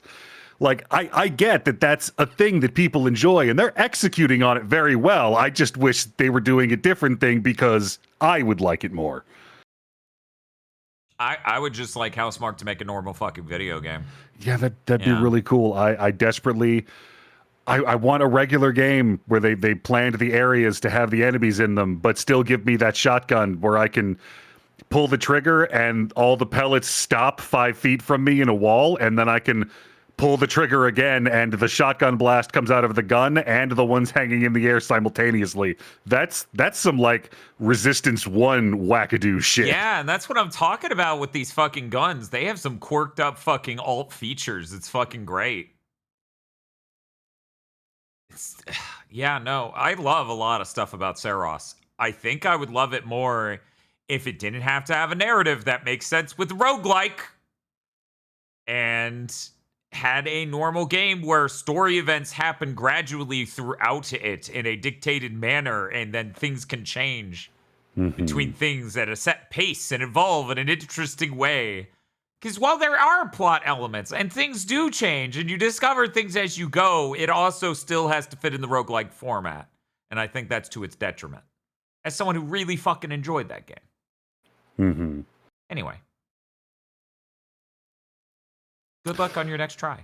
Yeah, that's God, that's me and Saros. I'm having a real Expedition 33 redo moment. We're like, man, this game is amazing. If it wasn't for the central gameplay feature. Even more Why fitting does this keep happening? That it has a trophy called Expedition 33 when you start your 33rd run. I didn't get it. But you know, you could. But that is all I have been playing. Okay. Bob, did you play anything else? No, that was all I did. Chris, what have you... I don't know. I'm sure it was nothing but good stuff. Hey, Chris, what have you been playing? I played The Legend of Spyro, The Eternal Night.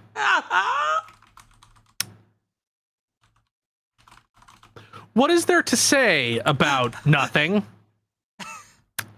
A game that has no story. A game that reuses every single thing from the first game.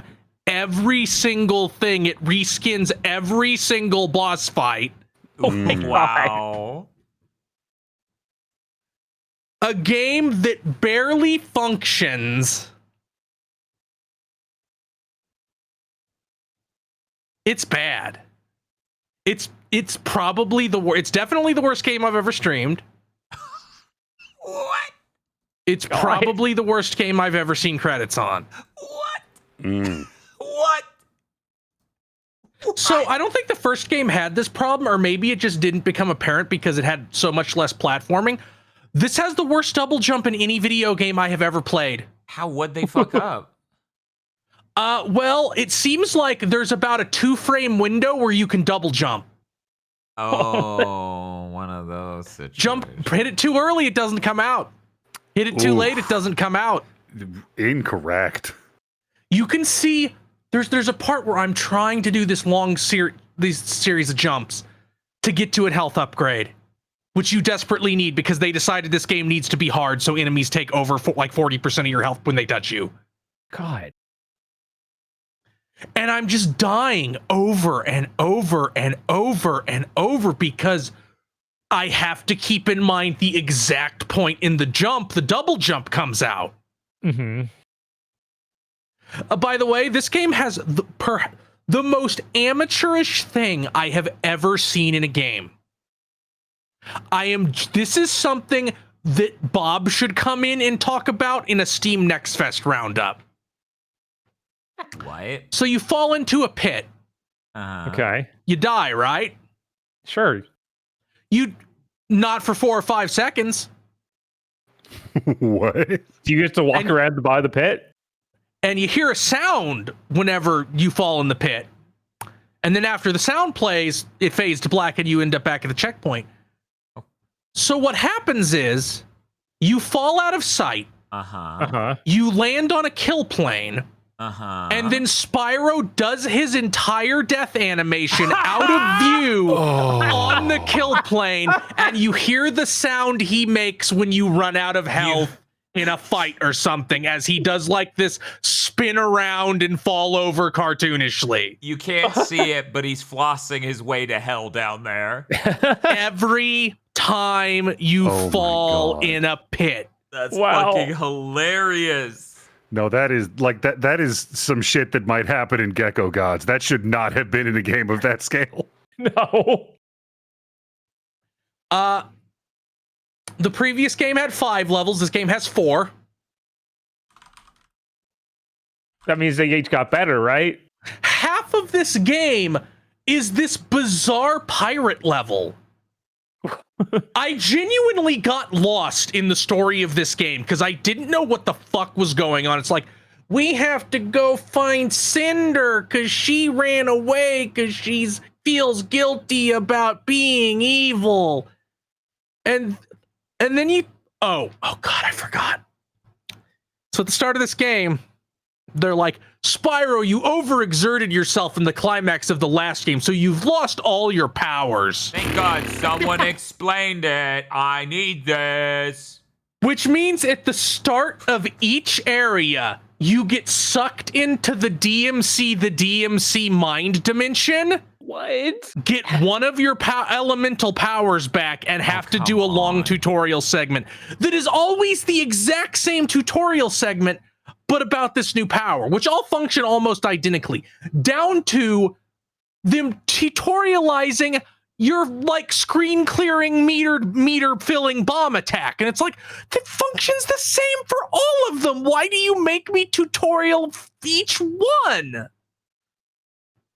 It does have one edge on DMC the DMC, though. I think if DMC the DMC had this, it would have been a better game. Whenever you go to the Big Think dimension to do this tutorial, Spyro gets narcolepsy and passes out. Usually in really inconvenient scenarios. At one point, he does it while flying through the air. That's pretty good. And Sparks, who was David Spade in the previous game, is Billy West now. I thought it would be better because it's Billy West, storied voice actor. He's not, he just ain't giving a shit.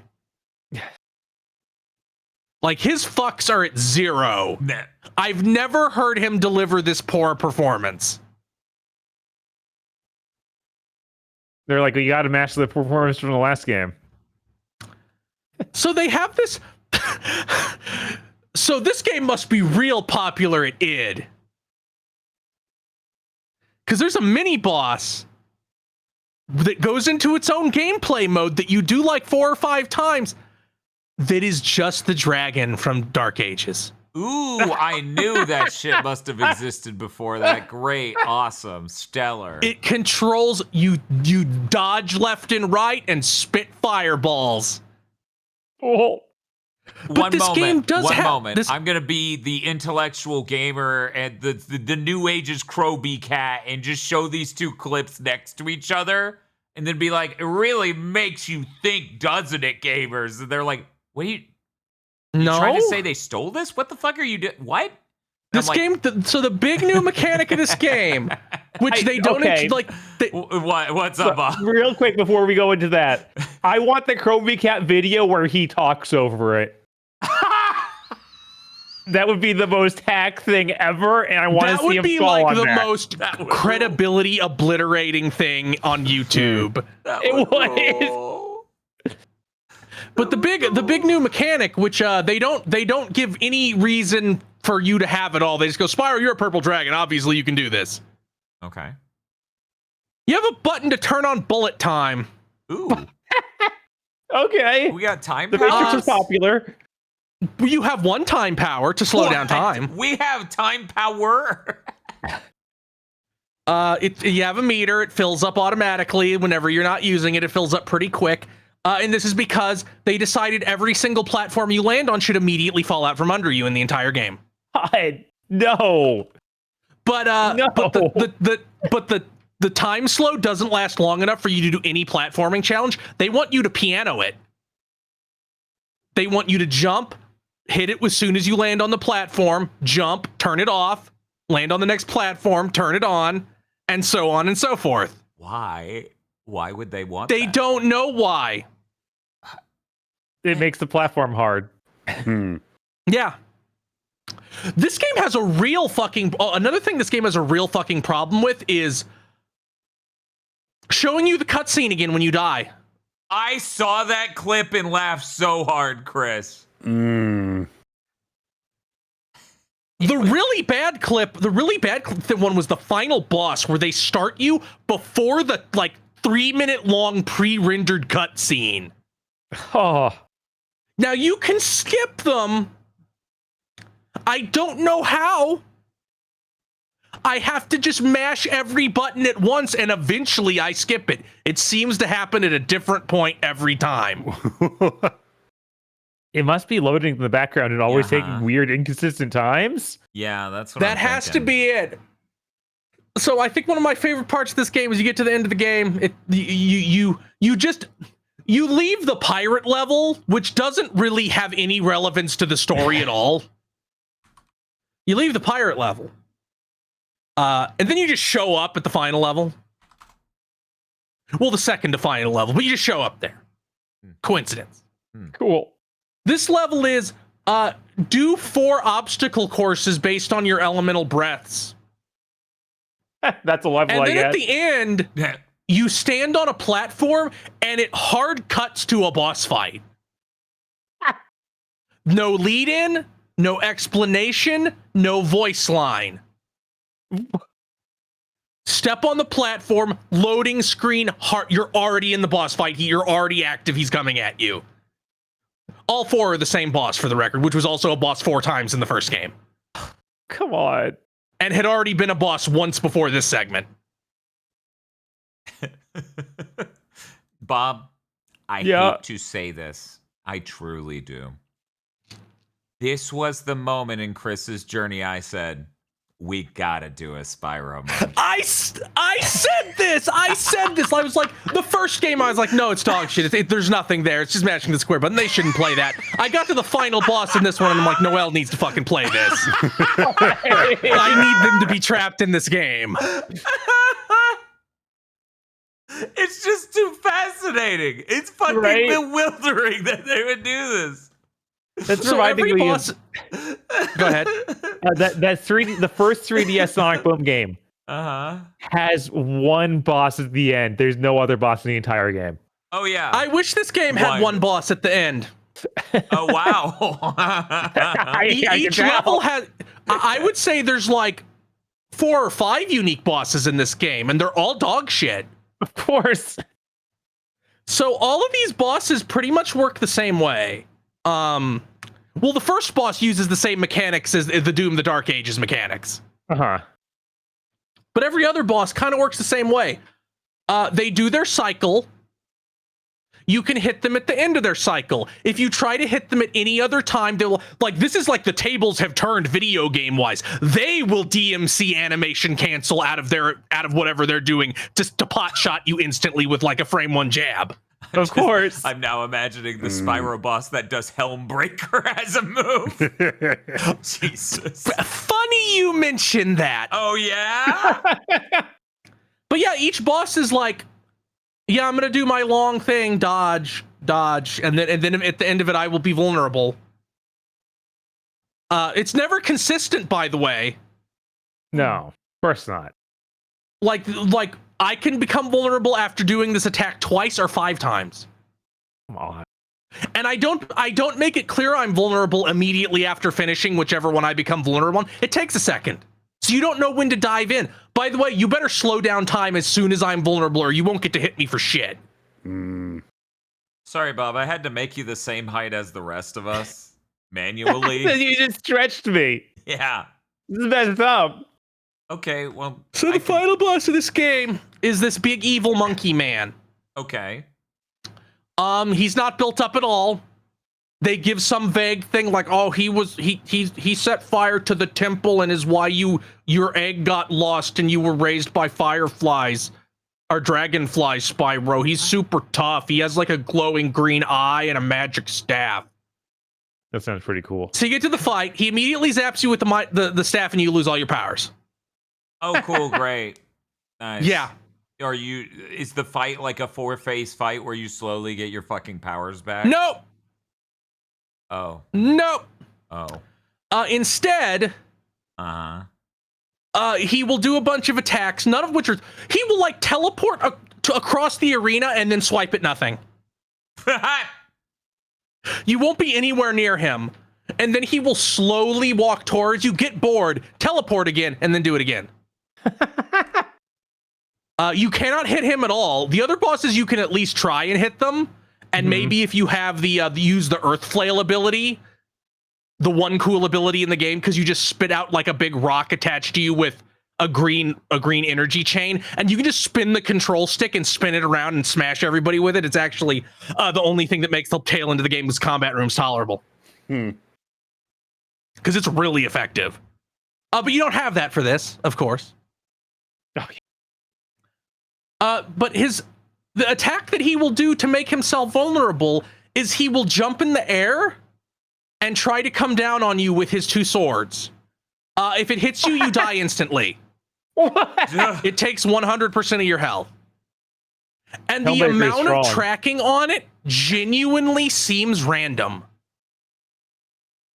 Like, sometimes he'll aim for where you were when he got up in the air. Sometimes I could visibly see him slow down or speed up in the air to land directly on me and kill me instantly. I had to, like, make snap judgments on whether or not I needed to use the slowdown to get out of the way, because you move slightly faster when time is slowed down. So you have to hit him after that like 6 times. 6 combos after that, I mean. And then you go into the power moment, where Spyro becomes Dark Spyro. And you get darkness breath. And you have to know that you're not supposed to use your melee attacks or your triangle button like bigger elemental move. You need to just hold square and breathe on him. By the way, despite this being a power attack, a power moment, you can still really easily be knocked on the platform, which sends you back to phase 1. Oh, come on. Another problem this fucking game has is if you get hit by anything other than like contact damage from the smallest enemy, Spyro gets bowled over backwards, rolls, flops on his ass, and is down for like 3 seconds. Oh, that's and great. You can be hit out of this, and I get comboed to death by enemies constantly because of this. Impressive. But you breathe on him enough. And then he's like, "You're a bitch, Spyro. You won't kill me. You're a bitch because you won't kill me." So then Spyro petrifies him and shatters him into 10,000 pieces. Dope. But then Cinder has to tell him to stop being evil Dark Spyro. But then they get caught in a cave-in because the area this was happening in, which is important for some reason, I guess. It's really fucking unclear in the plot. They're trapped and they're gonna die in the cave-in, so Spyro has to put them all in a crystal prison so they can survive and be out of commission until the next game. So and the that's Dark the Powers end are like of the game. Spider-Man, where he becomes actually bad? Yeah, that seems to be what it is. Okay. Weird. And I guess maybe on Sunday I'm gonna start the last game in this series, which is made by a different developer. Is the first Spyro game where you can fly at will. Oh, I so thought this that is was important. This is important knowledge for the new one, right? And it is also a co-op focused game because you have 2 characters at all times. Hmm. And we'll be upgrading to the PS3.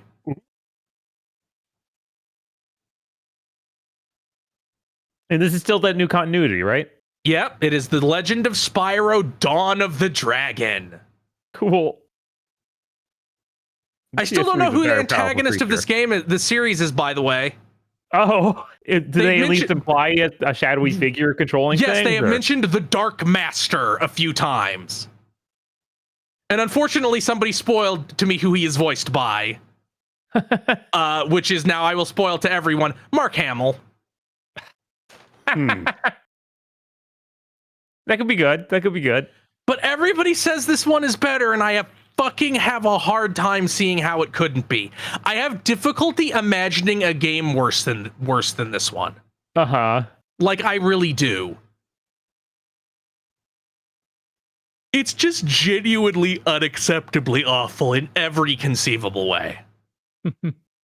I think they also redesigned Spyro for this last one so he doesn't look like fucking hideous. Let me pull it up and see if I'm right. Yeah, is this now like teenage Spyro or something? They do, and they do make him teenage Spyro, and that's honestly kind of how I expected him to look in this entire series instead of normal Spyro, but worse. Yeah, I honestly also thought that it was an older Spyro thing happening here. So this is how he looks in Dawn of the Dragon, and like, yeah, that's kind of how I expected him to look in the epic. We were inspired by Lord of the Rings and have a very clear, orc analog with this monkey army. At least he doesn't make me want to kick him in the throat looking at him now. So that's good.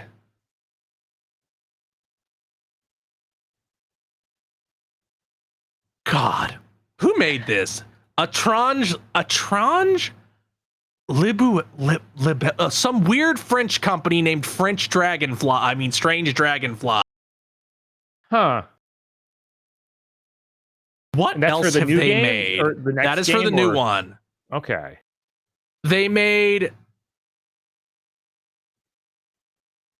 they made a bunch of Asterisk and Obelix games before this. Of course. And then after this, they made a bunch of Disney games, including How to Train Your Dragon. So maybe there's some synergy there. Maybe I'll have to check that one out and see if it's the exact same game. It might be.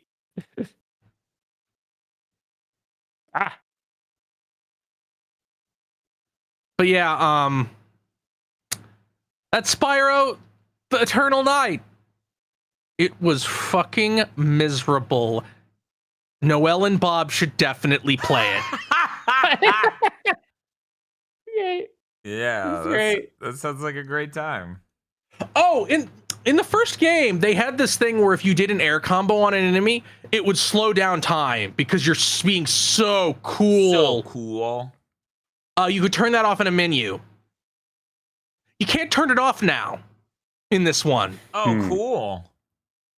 So now if you floss on them too hard in the air, you have to wait for 10 seconds for the game to continue. Your combo did half of their health bar. Oh, I didn't talk about this at all. Both of these games have this bizarre fucking mechanic. They made a procedurally generated naming engine. Every enemy in this game has a unique name. That's a unique awesome.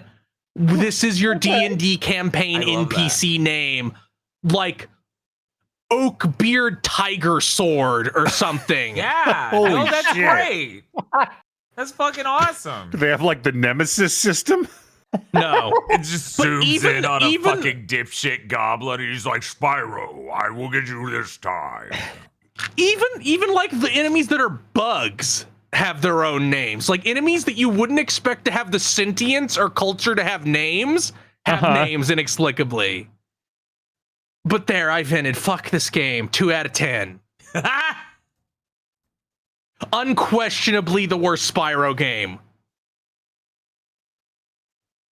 I fucking hope. Right. Did you play anything else? Nothing worth talking about. I did finish my run of Final Fantasy V Advance for retro achievements. I didn't get all the retro achievements yet because one, I missed an enemy for the bestiary, so I had to do a second playthrough. Oh. And two, I haven't done any of the post game shit yet because you have to do all the post game shit. No. I also haven't done the achievement where you have to kill the final boss of Final Fantasy V, Neo X Death, has 4 parts. The achievement for him is kill them all with level 5 death. Oh, yeah. Oh. Which means That's using Train of other Hand. abilities to change their levels to be divisible by 5 so you can use level 5 death. Weird. Uh-huh. That's a really interesting part of Final Fantasy V. There's a lot of enemies that you can just level 5 death by hitting them with this ability called Dark Spark, which halves an enemy's level. Oh. And level 5 death goes through any immunity. Oh, wow. Nice. Huh.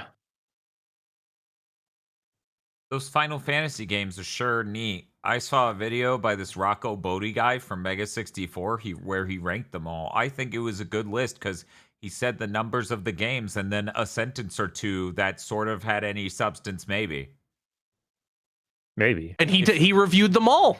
He reviewed them all. Anyway. You got any streams coming up, Chris? Yeah, on Sunday I'm going into Dawn of the Dragon, probably, if I can get the game to work. Dawn of the Dragon. That's a fucking weird Yeah, the title Legend for of for the last one. I know it's like Tomb Raider. Yeah. That's fucking weird. By the way, just one last thing. Why did they bother getting Elijah Wood? He brings fucking nothing to this project. Because they wanted to put a famous name on the box. All right. Did they even remember to do that? I don't think they do. What's wrong with them? I know it was used in the marketing. Right. It was from that era of like, games are real media now because they're becoming like movies and having movie stars in them. Wow.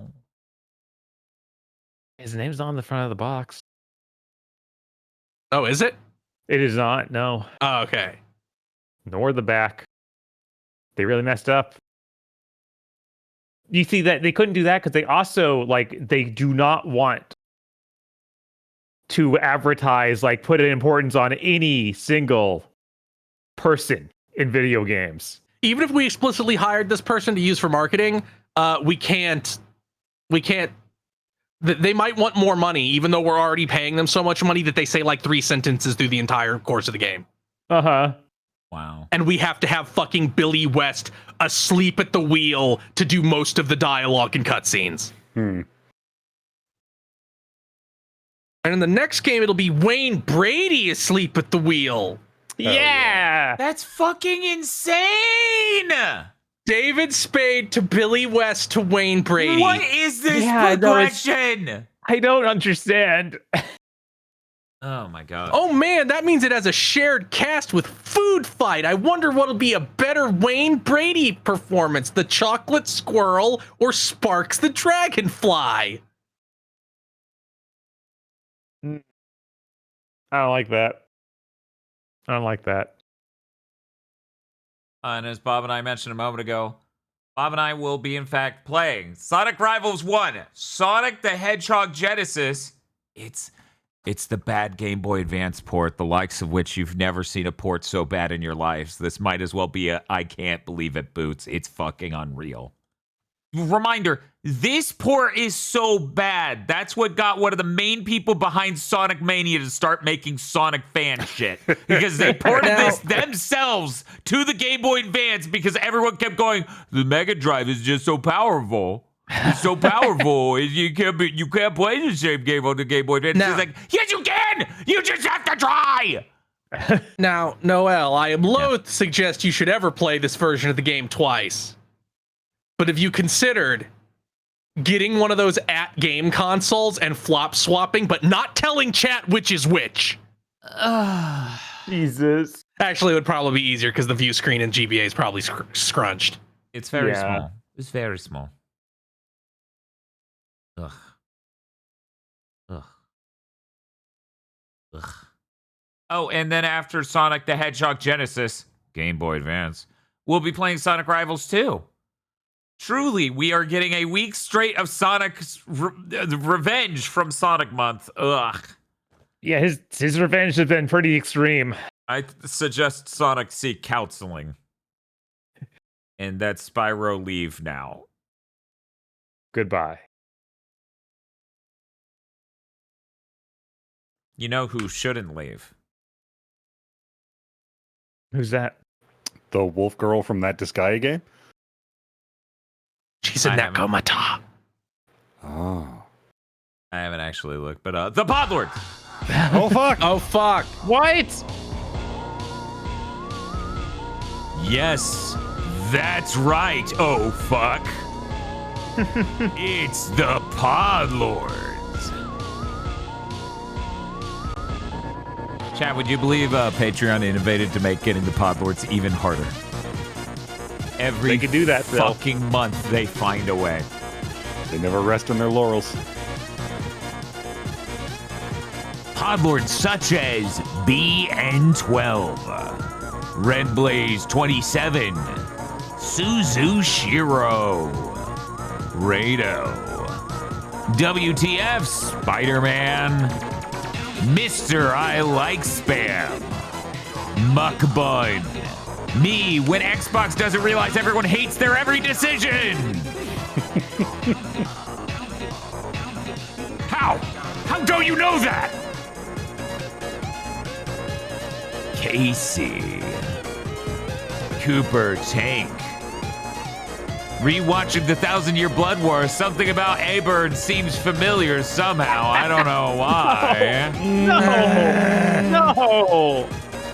Jinkari's not a jobber. So true. Gaijin.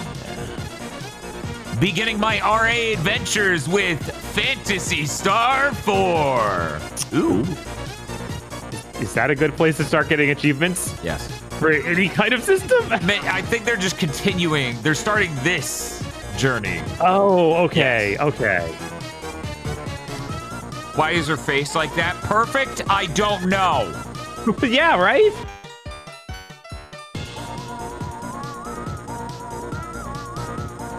Shinji16 would like to remind you that you matter, you are valid, and you deserve to pirate anything Sony touches. It's true. Yeah? Sora Lene, Timothy Pfister, The Hard M, Bearded Joe. I made a prediction 2 years ago.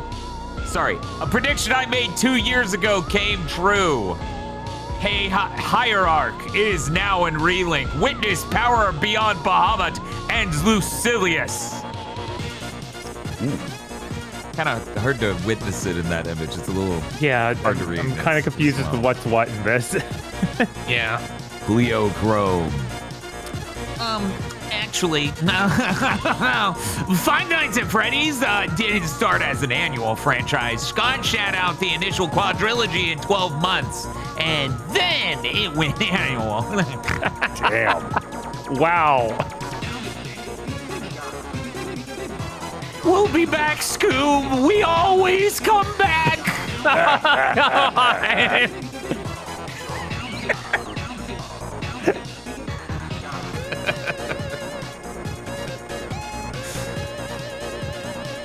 Everything burns. Light it up. Let's go. Light it up. Let's go. Everything burns. That's awesome.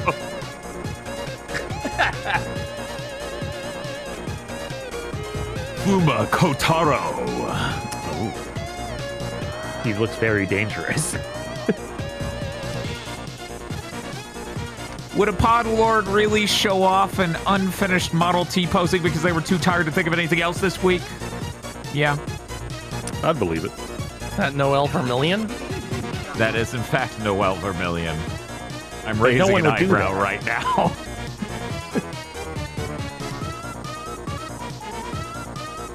When you play a PS1 game and have a traumatic reaction to the OST because you've been watching GigaBoots for 5 years. This is a more common phenomenon than you would believe.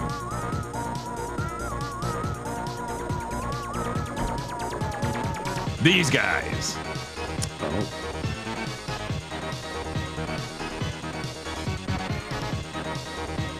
Digital Basic. Andrew. Lone Gargoyle. Play Concept. Huh. All right. Sure. Ganymede Devon. Oh. Beatrix is in Endless Ragnarok? Time to restart the game. I love delivering in 90-degree weather. I love delivering in 90-degree weather. Yeah. Ugh. Pudding pie. Good cat. It's a good cat. Look at that cat. Undyne might be smiling, but she's infuriated by what Microsoft did to it. We're almost there. All right. Just V, Yuki EXE, Endo Y, and Tom Murphy. Thank you very much to our Podlords. Thank you, Podlords. Thank you, Podlords. Thank you, Podlords. And if you'd like to become a Podlord, you can go to our Patreon at patreon.com/gbpodcast. For as little as $5 a month, you get access to many benefits, such as early access to Chugging Bleach, an entire movie called Isolation 119. This is not a joke, a full, real movie about a man going to Thailand to solve the ghost mystery of his brother's injuring, but mostly just drink beers. Bonus content related to other shows that have or have not launched. Monthly shows, either private shows where we watch something good and then talk about it, or public shows where we watch some dog shit like Pixels, which actually wasn't that bad. And patrons get a commentary track, and as well as bonus content for gamer premonitions and armchair devs, when indeed such content exists to be given to you. Patreon.com/GB podcast. If you don't have any money, it always helps immensely to tell your friends, spread the word, rate us on Thursdays, rate us with a T on your podcasting app of choice, and leave a comment and subscribe if you listen that way right now. Patreon.com/GB podcasts. A lot of people have been like, I can't believe you like Pixels. And I'm like, you don't believe I like Pixels? You, the person who has not been on this 7-year journey of digging down deep into the earth to find the worst shit imaginable. You are in awe. I look back on my life journey and go, yeah, I just gave an Adam Sandler film a 3 on a -5 to 5 scale. Why? Why have I done this to myself? Anyway, saying, how's it going? Yeah, Yeah, it's going. yeah, it's going. For now. For now. For now. Industry burning down news segment. Go. Ooh, Microsoft layoffs begin. Arcane is in discussions because France has laws. Yeah, the rest of the world needs to look into that, especially That'd be a cool America. thing to have. Ninja Theory and Undead Labs have been acquired by unnamed owners. Sinua and State of Decay 3 will continue to be developed in partnership with Microsoft. Sinua ain't ever coming out. I Like, sure that's hope not a these game Ninja unnamed- Theory can make. I hope these aren't private equity firms. They almost We just don't know. are. I know. Double Fine and Compulsion are going indie. Let's not pay attention to the fact that Double Fine got acquired in the first place because Tim Schafer can't manage his way out of a paper bag. Let's just not think about that. They'll be fine. Yeah, I don't know how most of these studios seem too big for that to work out and then be okay. Yeah, they claim I that wish they're them all the giving best. Double Fine and Compulsion plenty of runway, so presumably they're leaving with at least enough money to make some kind of prototype to pitch to publishers. I hope. Yeah, hopefully. 1,600 layoffs now, 1,600 more over the next year, but this also includes the companies they're divesting. God, that's insane, though. That's 20% of Xbox is what it says 20% of Xbox. They have completely fucked so much of their studios, and they're like, "Oh, don't worry, that's only half of what we're gonna do long term." right. So It's like if you all think these about studios are already in complete ruin, unusable. But we got more. Yeah, think about that real quick. That includes the studios they just eschewed, right? Yeah. And they're gonna do that same amount to the people who remain, who barely remain. Period. How? I don't know. That's so many. Like, we're about to get into it, but the shit that you hear about from Obsidian and id and all these other how are there 1,600 left even?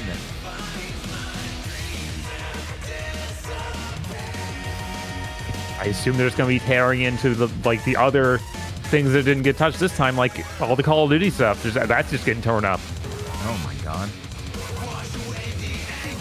I'm sure Overwatch 2 is on the chopping block, even though it's doing better than ever. Oh my god. Yes, chat, they'll be so lean and agile. Chris, if you'll continue. Elder Scrolls Online team and id both got slammed.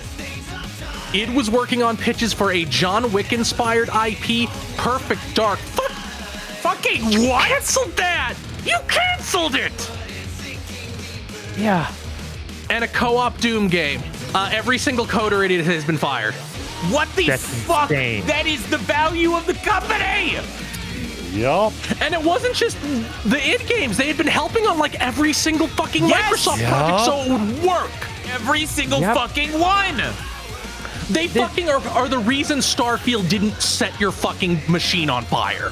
Mm-hmm.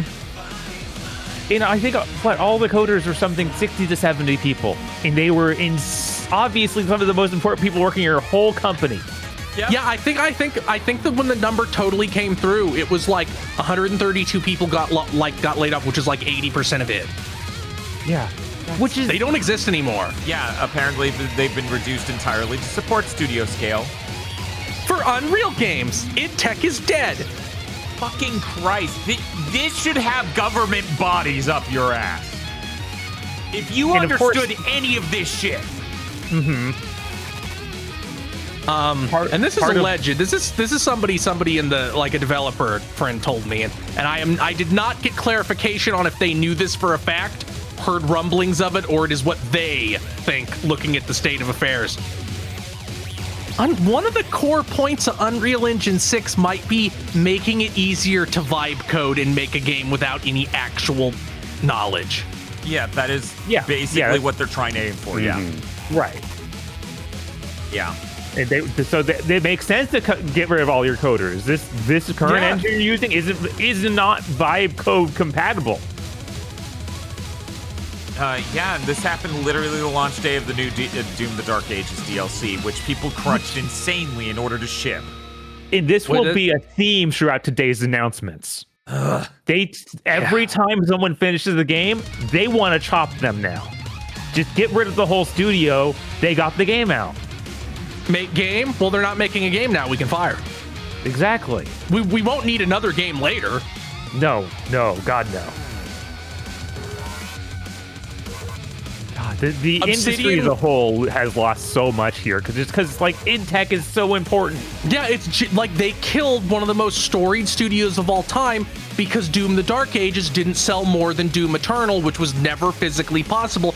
Partially because it was on a subscription service. By the way, part of acquiring them was to put their games on a subscription service. Yeah. Yes. And then on top of that, it's also Doom Eternal was a fucking peak COVID game. You're not gonna And- outsell that. And also maybe much, much, much better than Doom the Dark Ages. Oh god, it's not even close. There are so many reasons that was not gonna fucking happen. Yeah. God, they themselves even said, well, because it was on Game Pass, it didn't sell as many. It's like, you don't get to say that. You put it on Game Pass. You can't expect people to also buy it. Yeah, it's insane. My Xbox leadership genuinely this entire time seemed to think that people would play a game on Game Pass and then buy it. Uh-huh. The definition of the risk I took was calculated, but man, I'm bad at math. I am praying to God, like on my knees every day, that Call of Duty being on Game Pass for 2 years broke that audience, and they just won't come back to buy it.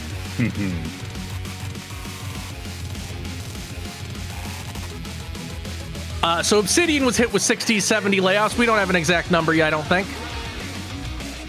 They canceled Avowed 2. It took you more than a year to figure out you shouldn't make a sequel to Avowed? Right? Why would you even consider this? I don't know. Like, they might have gotten better at it. In a dream world where they aren't owned by Microsoft, maybe it would be a good idea. Yeah. Even when they announced that project, it felt like, yeah, you announced that because you didn't own Elder Scrolls yet. Now you own Elder Scrolls. What are you talking about you want to make Avowed 2? Okay, maybe you make a somewhat valid point. But even Obsidian was like, yeah, that game was a lie to get them to acquire us. Like, we told them it was a service thing. Uh-huh. So, Obsidian is now making a Fallout. Gee, the thing that should have happened 6 years ago is finally happening. Yeah, your Obsidian that's now crippled and has 60 to 70 layoffs is going to make a Fallout game. Yeah, that's going to happen. It seems like the writers are still there. Look, if they make it entirely out of assets from 4 and 76, which is what it should be. Oh, no, they won't do that. They'll make it all AI generated with Unreal. I don't think they're going to make it in Unreal. Oh, of course they will. They want to move everything to Unreal. It's good. Yeah, but now they have to be under Bethesda, and Bethesda doesn't use Unreal. Bethesda didn't historically use Unreal. Man, Elder Scrolls 6 just won't come out if they wanted to switch to Unreal. I do wonder if they would push that. That would be... We want to fire literally everyone. They want these games out fast, so just doing this, just making it built off the thing they keep, the corpses they keep pushing out, would be the thing that anybody who wasn't completely irrational in every sense of the word. Yeah, but we are not dealing with that anymore. I'm choosing to believe in lays. Not competence, but lays. They would have to, the people working at Obsidian would have to convince them of the obvious fact that using the engine they already know and has all these assets made for it is way faster. That is in current state impossible. Well, UE5 makes everything easier. We can hire contractors for it. I mean, if there are people at Obsidian, they made Avowed in Unreal Engine 5. They have assets for that, and that game is probably closer internally to some extent. But wait, isn't the Outer Worlds also Unreal? Yeah, those are both Unreal. Yeah, but they've also worked with Bethesda's engine before, Gamebryo. Yeah, but that was like a billion years ago, right? That was like 2012? Like, I don't know. If they seriously try to make a Fallout on Unreal, it will be...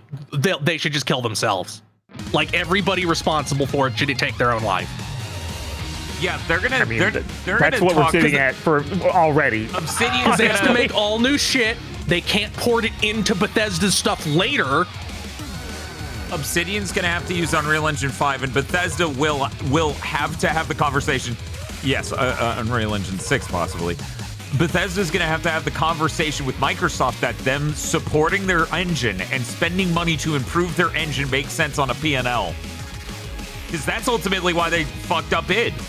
They don't want to invest in engine development. They don't want to invest in engine support. They want you to do they make even a own game. Gamebryo? Who? I don't think they do. They do, yeah. I don't think Bethesda... Do Yeah. they? Yeah, no, that's their shit. The creation engine is their shit. Oh, I guess so, but isn't it based on the Gamebryo? I think so, but... Okay, Yeah, I guess At the end of the day, I their guess margins so. will absolutely be better using their own engine. Well, But not that's just not that. what All they the care parts of about. a Fallout game exist in Gamebryo already. You can just reskin Fallout 4. That's what everybody would want anyway. We got to use a new thing. We got to use new engine. That We'll old have engine. to see. We'll have to see. I'll be shocked. I mean, they just canned all of it. Yeah, but like, their had a games are big perfectly and good engine expensive. that could make another game easy. Yeah, but their games are big and expensive. I don't know. Like, I don't like you're talking about the logic of how it makes sense. This discussion is academic. I don't think this game's going to exist. Yeah, that's. But yeah, it that's sounds the way like it's at. Asher Sharma wants. It sounds Like- like Asher Sharma wants to turn both Elder Scrolls and Fallout into like bi-yearly releases, like Elder Scrolls Fallout, Elder Scrolls Fallout, which could work if you Yeah, if control you the didn't got scope the and weren't studios. stupid. And if they didn't got the studios, because every studio that's done this report, every one of them has people being like, I don't think we can make games, period, anymore. Yeah, it's over. It's all over. Yeah. 60 to so is the 70 US people out of your company, that's probably only like 150. Yeah, it was or- only like 150. That's unusable. Again, What is that? we're looking at this math of 60, 70 people. Half the layoffs happen now. And reminder, they've eschewed a number of companies. Like, what do you mean you're doing that amount again? That's everyone. You're planning on firing literally every last person. Well, a lot of them are at broad Xbox. Like, apparently they fired like basically their entire accessibility team. Holy Yeah. shit. Yeah, no, Yeah. I I mean, forgot to why write would they that in need here. one for all the games they're going to make?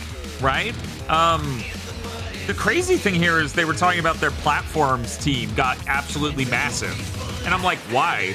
Your platform hasn't done anything meaningful this entire gen. What did you scale up for in the last 6 years? What happened? So while everything is bullshit coming out of their mouths, at the same time I'm like, well, this thing makes sense with everything we know about Microsoft. They're just bloated and have an insane culture. I don't get it. Yeah, I don't know how much to believe this because it's coming from Asha Sharma, who has already proven herself to be a pathological liar. We're just unaware one of of- what the shit she's saying means. But one of the things she said was, there was 17 layers of Xbox management. Right? No Which shortage of I'm feedback. tempted No to shortage of believe because Yeah. of how terrible they seem to be at everything.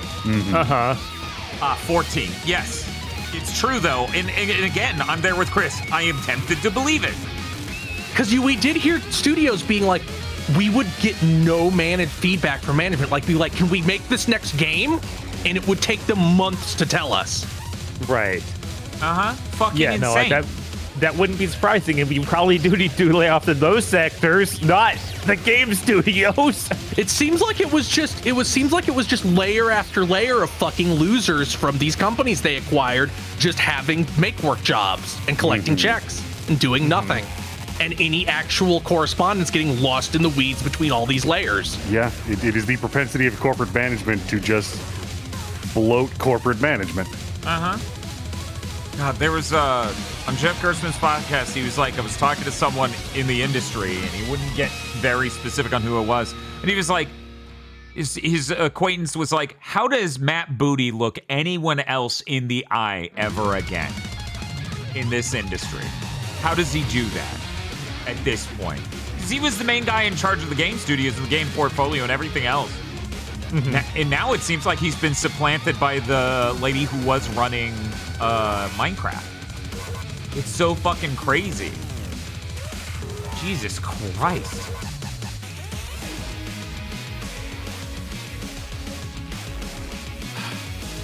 By the way, Ash Sharma has been named as part of the Federal Reserve's Productivity and Jobs Task Force. Its Wow. mission is to assess the economic impact of new general purpose technologies, including AI, and to inform policy judgments. Yeah, she's Also- on this team with two other AI freaks.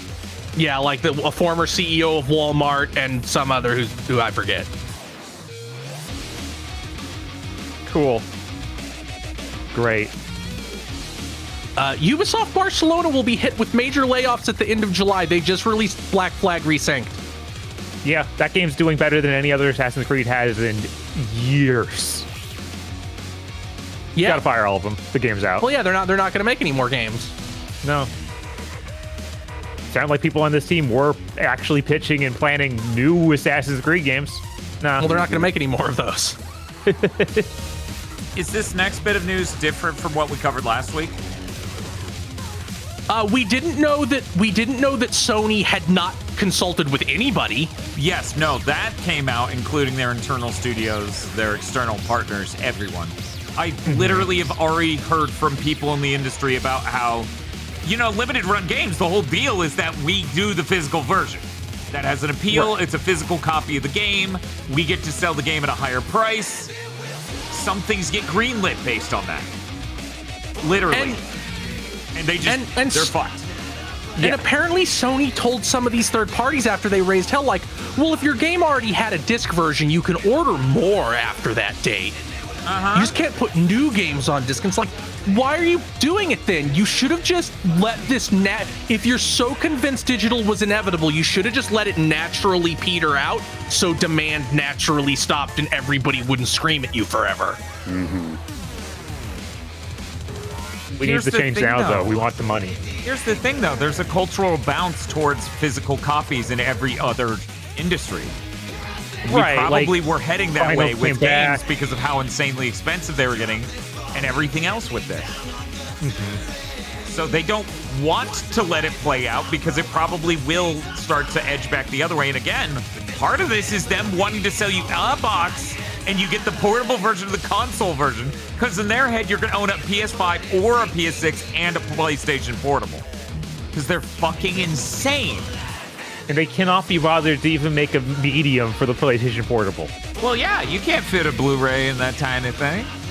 That's impossible. You just have it be all digital. Like, the amount of people who are going to buy a code in a box is so fucking small. I don't even understand why you pretend that is going to be a real thing.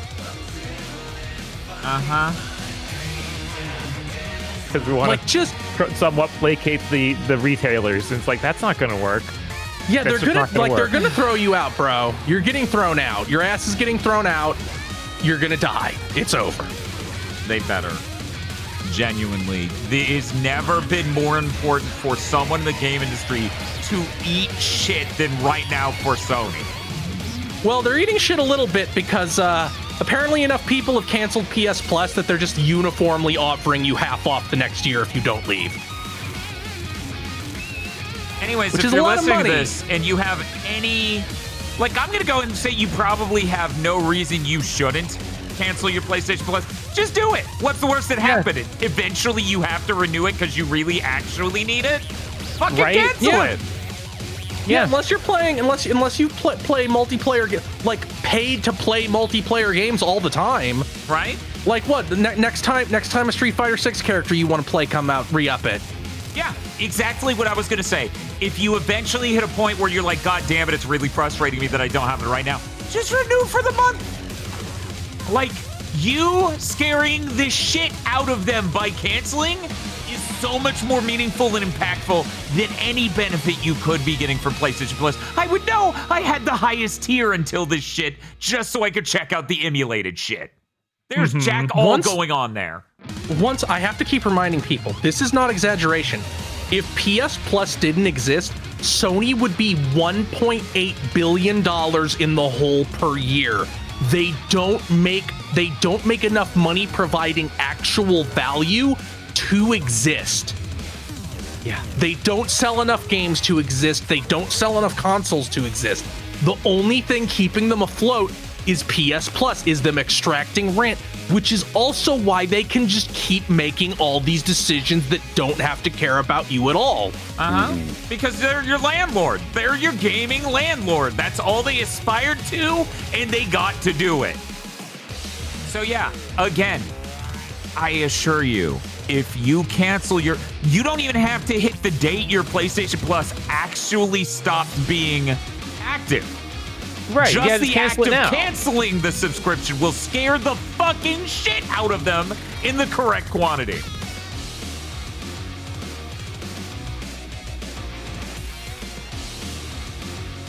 And Marvel Tokon is blocked in 32 countries on Steam because of Sony's PSN requirements. Sorry, 132. 132.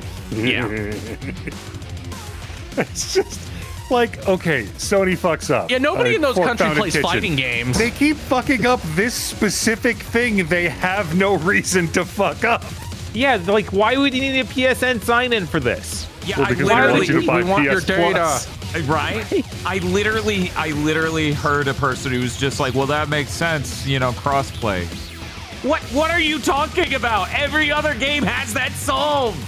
Right, I in fact have played crossplay with Street Fighter 6 on PlayStation 5, people, from the PC. That game didn't need that. Weird. They want you in the ecosystem because you in the ecosystem is leverage. Yeah, it's the good. That's it. It's the good. They have they have your data, and you might engage with them in some other way. I'm going to make a gamer premonition right now. Yeah. Within the next year, they're going to decide PC players need PS Plus to play their games. They're gonna try. Yeah, They're going to try. That certainly They're gonna won't work. They but will they'll try. announce that. They will announce that they intend to do that. You need PS Plus to play Helldivers on PC now. I mean, isn't that how they launched it? No, That you needed an account. You did not need PS Plus. Oh, PS Also, Plus. and to be correct here, they didn't even launch it like that. That was a later yeah, thing. they did. Yes. So That was the they already. fucking nightmare setup that they had, where it's like, it already works. Actually, you need PlayStation Plus. Right, they tried to get it. Now they're trying to get it away again. It's like we already went through this, old man. What are you talking about? Anyways, congrats again to Arrowhead Game Studios for getting the fuck out of there and getting paid. Yeah. Because, man, sticking with Sony for another game would have been a fucking nightmare after what happened with Helldivers 2.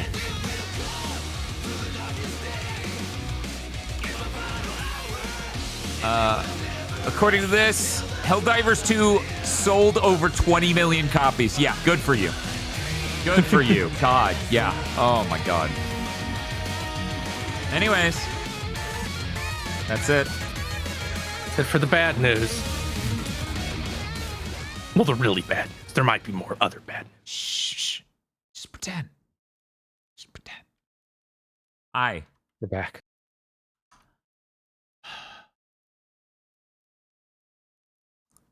You know what? We already covered one of Chris's stories. Hey, Chris, let's cover that again since we're in the news and people maybe didn't listen to all of what we've been playing.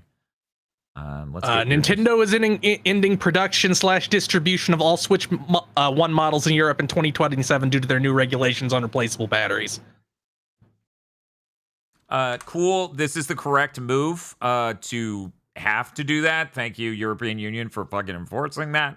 This shit is insane. Phones should do this. It's fucking wild that how incredibly anti-battery replacement phones are when this shit is...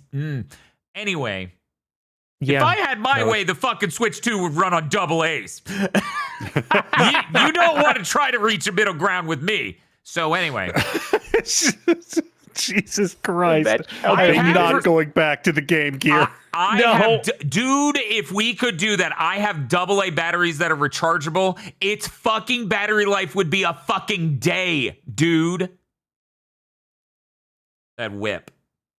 And then it'd be like, oh, I have to charge it. Oh, wait, no, I don't. I just have to pop, pop, pop, pop, boom, boom, bang, bang. This is what gaming's like in the Noel zone. And Final Fantasy VII Ever Crisis is ending service on October 7th. That's 3 years it was alive? That's it. And they were talking big about how they were going to put all the different versions of Final Fantasy VII compilation stuff here. And it's like, they that didn't sure even did. happen. And then also was a little bit there to placate people who were like, hey, I want to play Final Fantasy VII, but it looks nicer. And But this is a more like- normal way to do it. Uh-huh. It's like, I mean, it was nah. a gotcha game, so I don't Yeah, think it and ever then appealed to anybody who wasn't a psychopath. And then, and then Yeah. they crowbarred gotcha in there. I love Yeah. rolling gotcha to get materia. Ooh, I got the Asuna materia. There's 8 varieties of Asuna because Asuna can't cure every status effect. It needs to only be able to cure one, so I can need 8 of them. Yeah, just stop. Just stop making these. Stop making these phone games. Yeah, stop doing At that. least this one actually made enough money in its first year that it probably ended up in the green. Most of them end up in the red. I don't ever feel good about that because that just means you robbed those people. The game's gone. That's true. Yeah. Well, that's standard. If you play on gotcha games on your phone, you're a rube. But yeah, like the longer we go on, the more people are just going to gravitate towards the ones that they know will still be there. Uh-huh. Like every end to service for one of these games makes the next one less likely to succeed. Uh-huh. Mhm. The same thing is happening to normal service games. The jury is out on if anybody will figure that out. Bob, we are now coming to you for news. They announced Jubilee for Marvel Rivals. She's out July 10th, so that's tomorrow. Wow. That's pretty cool. Jubilee X-Men is pretty cool. True. I'm glad people are noticing that. Facts. I think everyone knows. Everyone knows that, right? Y'all know that, Right? A game called Vampirium 1997 was announced. It's a vampire immersive sim by Bithell Games. Oh shit, did, Mike Bithell, the Thomas Was Alone, John Wick Hex, Tron Catalyst guy. Oh, cool. Yeah. They call it immersive sim, but it's super weird. It's like all menu driven. You basically have a map of the area you're in, like a mansion or whatever, and you get to do actions and move around the map, and like everything's text based. Huh. It looks really neat. It's going to early access soon. I definitely just checking it out because it's super weird. I've never seen anything quite like it. That's so cool. For people who didn't hear it at the beginning or are now interested and did not listen to the name, Vampirium 1997. Yeah, people seem to like the Thomas and Alone stuff. I never tried it myself, but I've never has a played good a Mike track record. Bithell game, but people tell me they're very good games. I actually misread it at first. Like, oh, the company name is BitHell. Got it. Yeah, no, I did that too. No, that's it. Just his name. He's British. Can you tell? Mike BitHell? That's the fakest fucking sounding last name I, Noel Slamrocket, have ever fucking heard. That's fair. So, Cygames president Koichi Watanabe has come out again to reconfirm Project Awakening, Lost Order, and Garnet Arena Mages of Major Street Magicery are all still in development. Okay. These were the first two of those were announced in 2016. That was 10 years ago. And Garnet Arena was announced in 2021. They kind of implied that they kind of implied all this shit is restarted development. Just like little Grand bit. Blue Relink. Whoa. Crazy. So maybe those will be neat and come out eventually. I don't know. That's the hope. It's been 10 years already. I'm giving them a pass after Relink was so good. Right? Most anticipated game. Whatever they're working on, I guess. Fuck. Sure, why not? Fucking Christ. Hatsune Miku Nendroid Starry Party was announced. It's a party game of some sort. They call it an action party game. I have no idea if it's going to be like a Mario Party or going to be like a Fall Guys. It's unclear, but you play as Miku characters, Nendroidified. Before anyone gets too excited and hopeful, Teto is not in the trailer. I doubt Teto will be in the game. I'm sorry. I wish that they could do just a generic Nendroid game and be like, yeah, Miku and then anything else we can think of. Because that's every That would property, be awesome. basically. That'd be super fucking awesome. Hideo Kojima. Mario Kart Tour is shutting down September 29th. That's the phone game. That's the phone game. The one we exported every important level from to the Mario Kart 8. Basically. It launched 7 years ago, and there will not be an online or an offline version that they're releasing. They're not doing that. Yep. Fuck Of course you. They did it with Animal Crossing. That's why people are hopeful that they would do it for this. That probably made 100 billion times more money than this. Yeah, but like Nintendo has Didn't made they already fucking... put a bunch of tracks for this into Mario Kart 8? Yeah, that thing I just said, yeah. I guess they're like, that's it, fuck you. That's what you get. Buy Switch and Mario Kart 8. People spent their money on this version, getting Dr. Baby Mario Pink Gold Peach. I know, right? Well, if you That's just this genre. That's just this genre. That's this medium. I guess you don't have to consider that when people I guess you assume people expect that when they come in the first place. Every industry is burning to the ground because there's no regulation. There's no regulation. Yeah, if there were any sort of consumer rights. Gonna regulate your house down to the ground.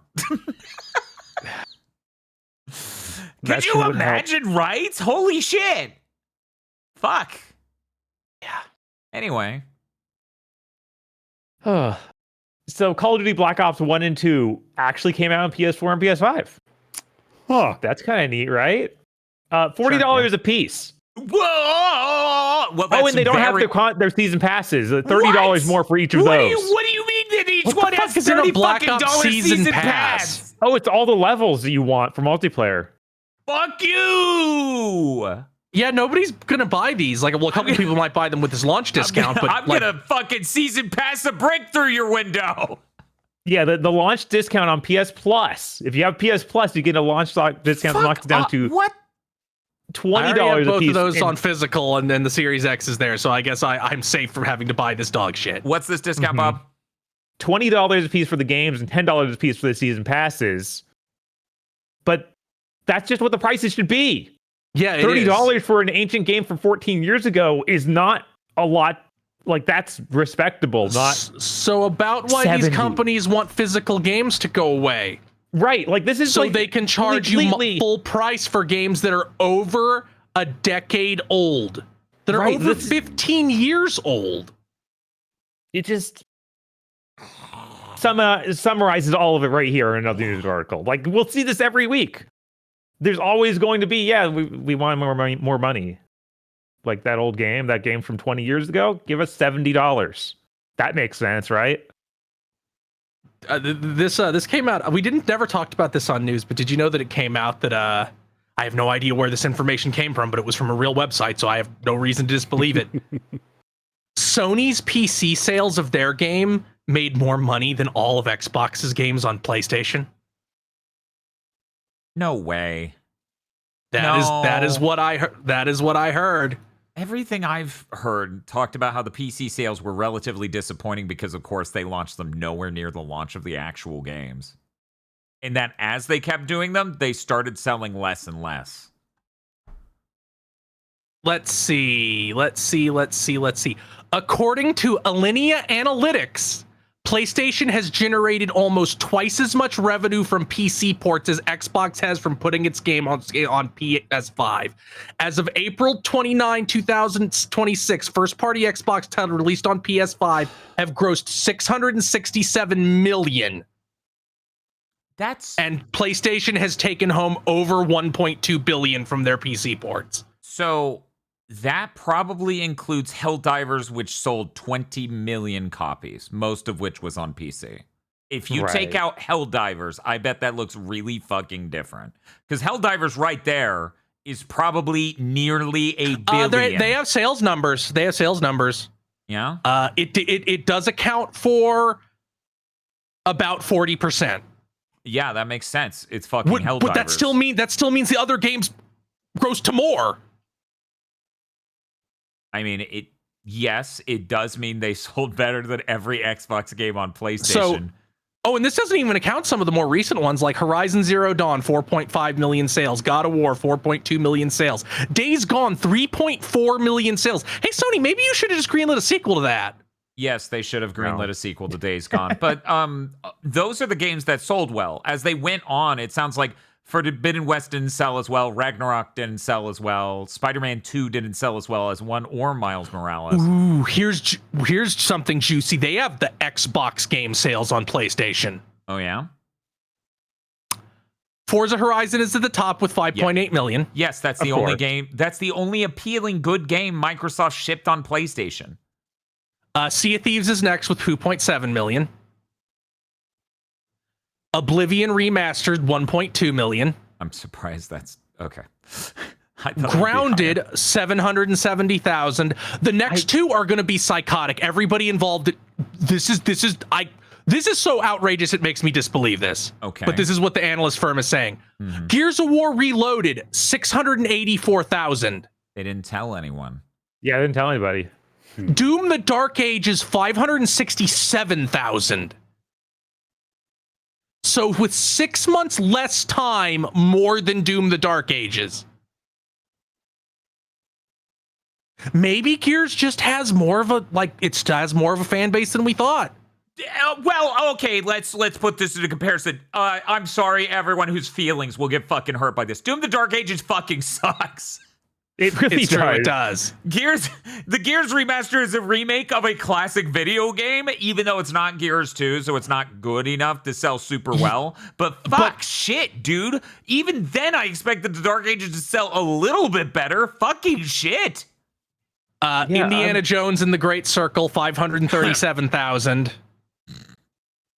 Ninja Gaiden 4, 262,000. So that game didn't do so fucking hot. It sold basically nothing on Xbox, obviously, and probably sold less than that on PC. Right, that was a terrible fucking... It was awful.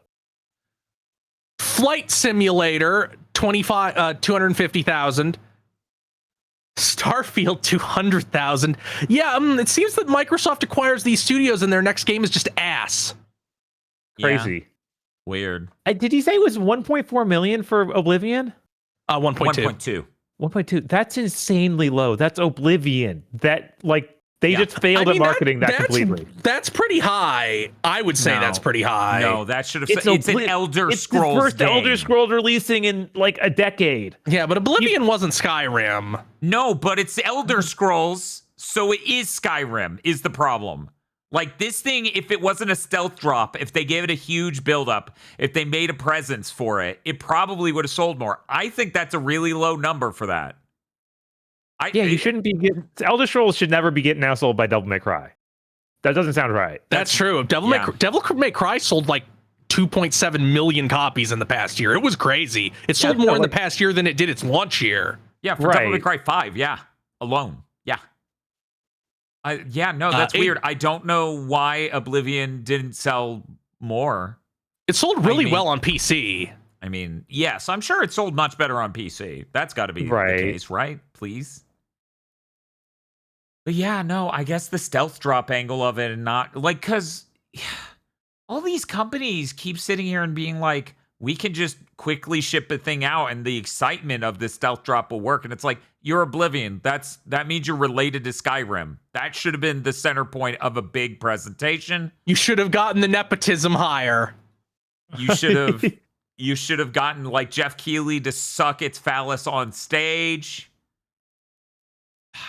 Yeah, Xbox marketing is just completely worthless. Like, they don't try. They might show a thing at a show and then that's it. They don't care. Which, they literally fired their marketing agency for Xbox, so maybe that'll change it all, but more likely the whole division dies. Mm-hmm. Yeah. But it's fucking insane. Anyways.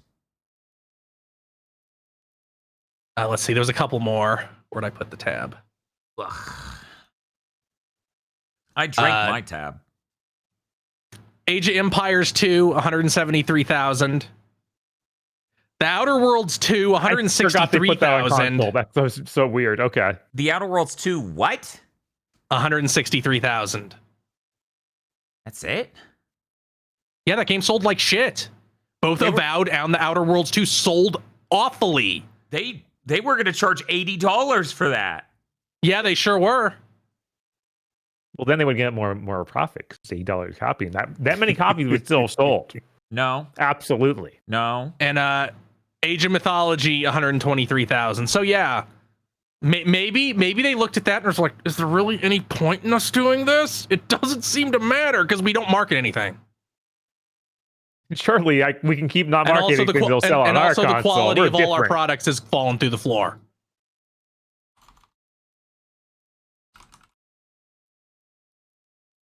Fire everyone. That will make the product better. It will. Thank you, Grok. I will. I am waiting for the reveal, not like a couple months to a year after the AI bubble pops. Where it's like, yes, every CEO had been outsourcing their jobs to this fucking slot machine for the 3 years prior. They had been having it make every single decision about strategy, marketing, where to put money, everything. Mm-hmm. Yeah, no, like, so many of them openly talking about that, doing that sort of thing. So it wouldn't be surprising at all. Yeah, like it would Like, be 'cause if you comforting. It would really- make the whole thing make sense. Like, if you really believe in this, like, here's the $200,000 giga triple PhD level AI. If you believe that's a real thing, why wouldn't you outsource your job to it? Well, I know dignity, but you wouldn't be an executive if you had that. Right, of course. But Or yeah, any like if sort you of genuinely moral are drinking, substance, yeah, if you're genuinely drinking the Kool-Aid, you would be malpractice not to do that. Right. Yeah, even people at the high level in these companies that should know that that's not a thing, that the machine just hallucinates. They don't, because they're stupid. Apparently, I don't understand all the technicals of it, but apparently as these AI models get more quote-unquote advanced, hallucinations become more common, not less. Yeah. Which is why their solution to this is to have a bunch of AI models cross-checking each other's work nonstop. I'm not even Did you kidding. know that it's important for technology to be deterministic? Yes.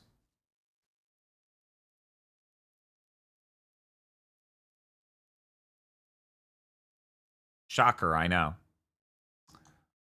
Ugh. So hey.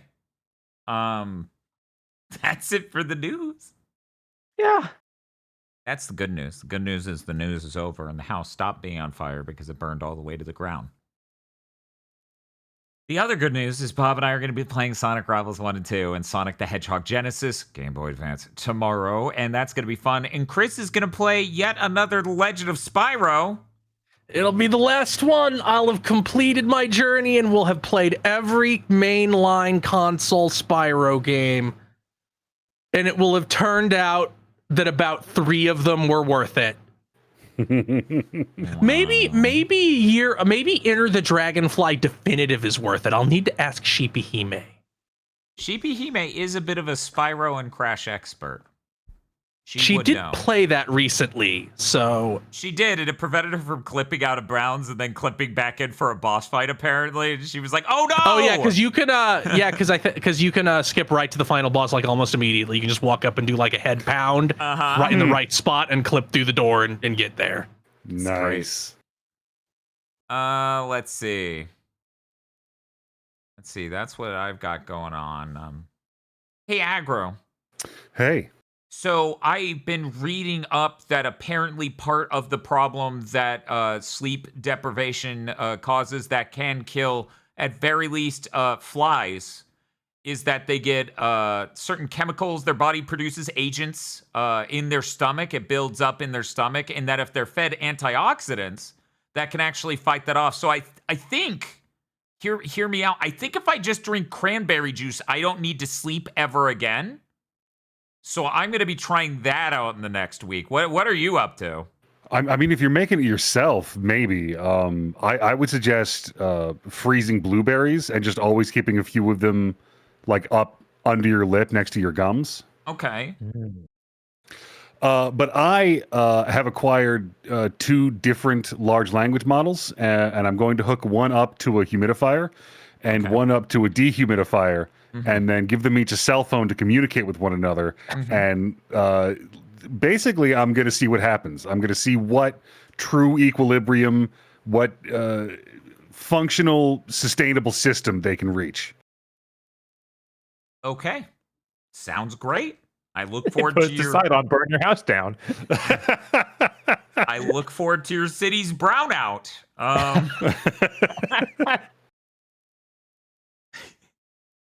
Anyways, that's going to do it for this episode of Big Think Dimension. Thank you for listening.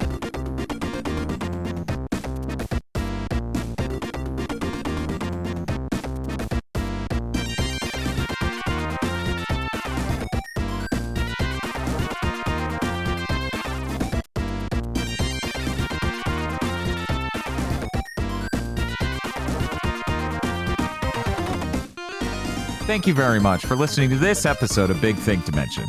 Big Think Dimension is possible because of you and your support over at patreon.com/GB podcast, where you can get all sorts of things like commentary tracks for pixels, some nostalgia critic movies, and more. That's patreon.com/GBpodcast. Head on over there today, or else.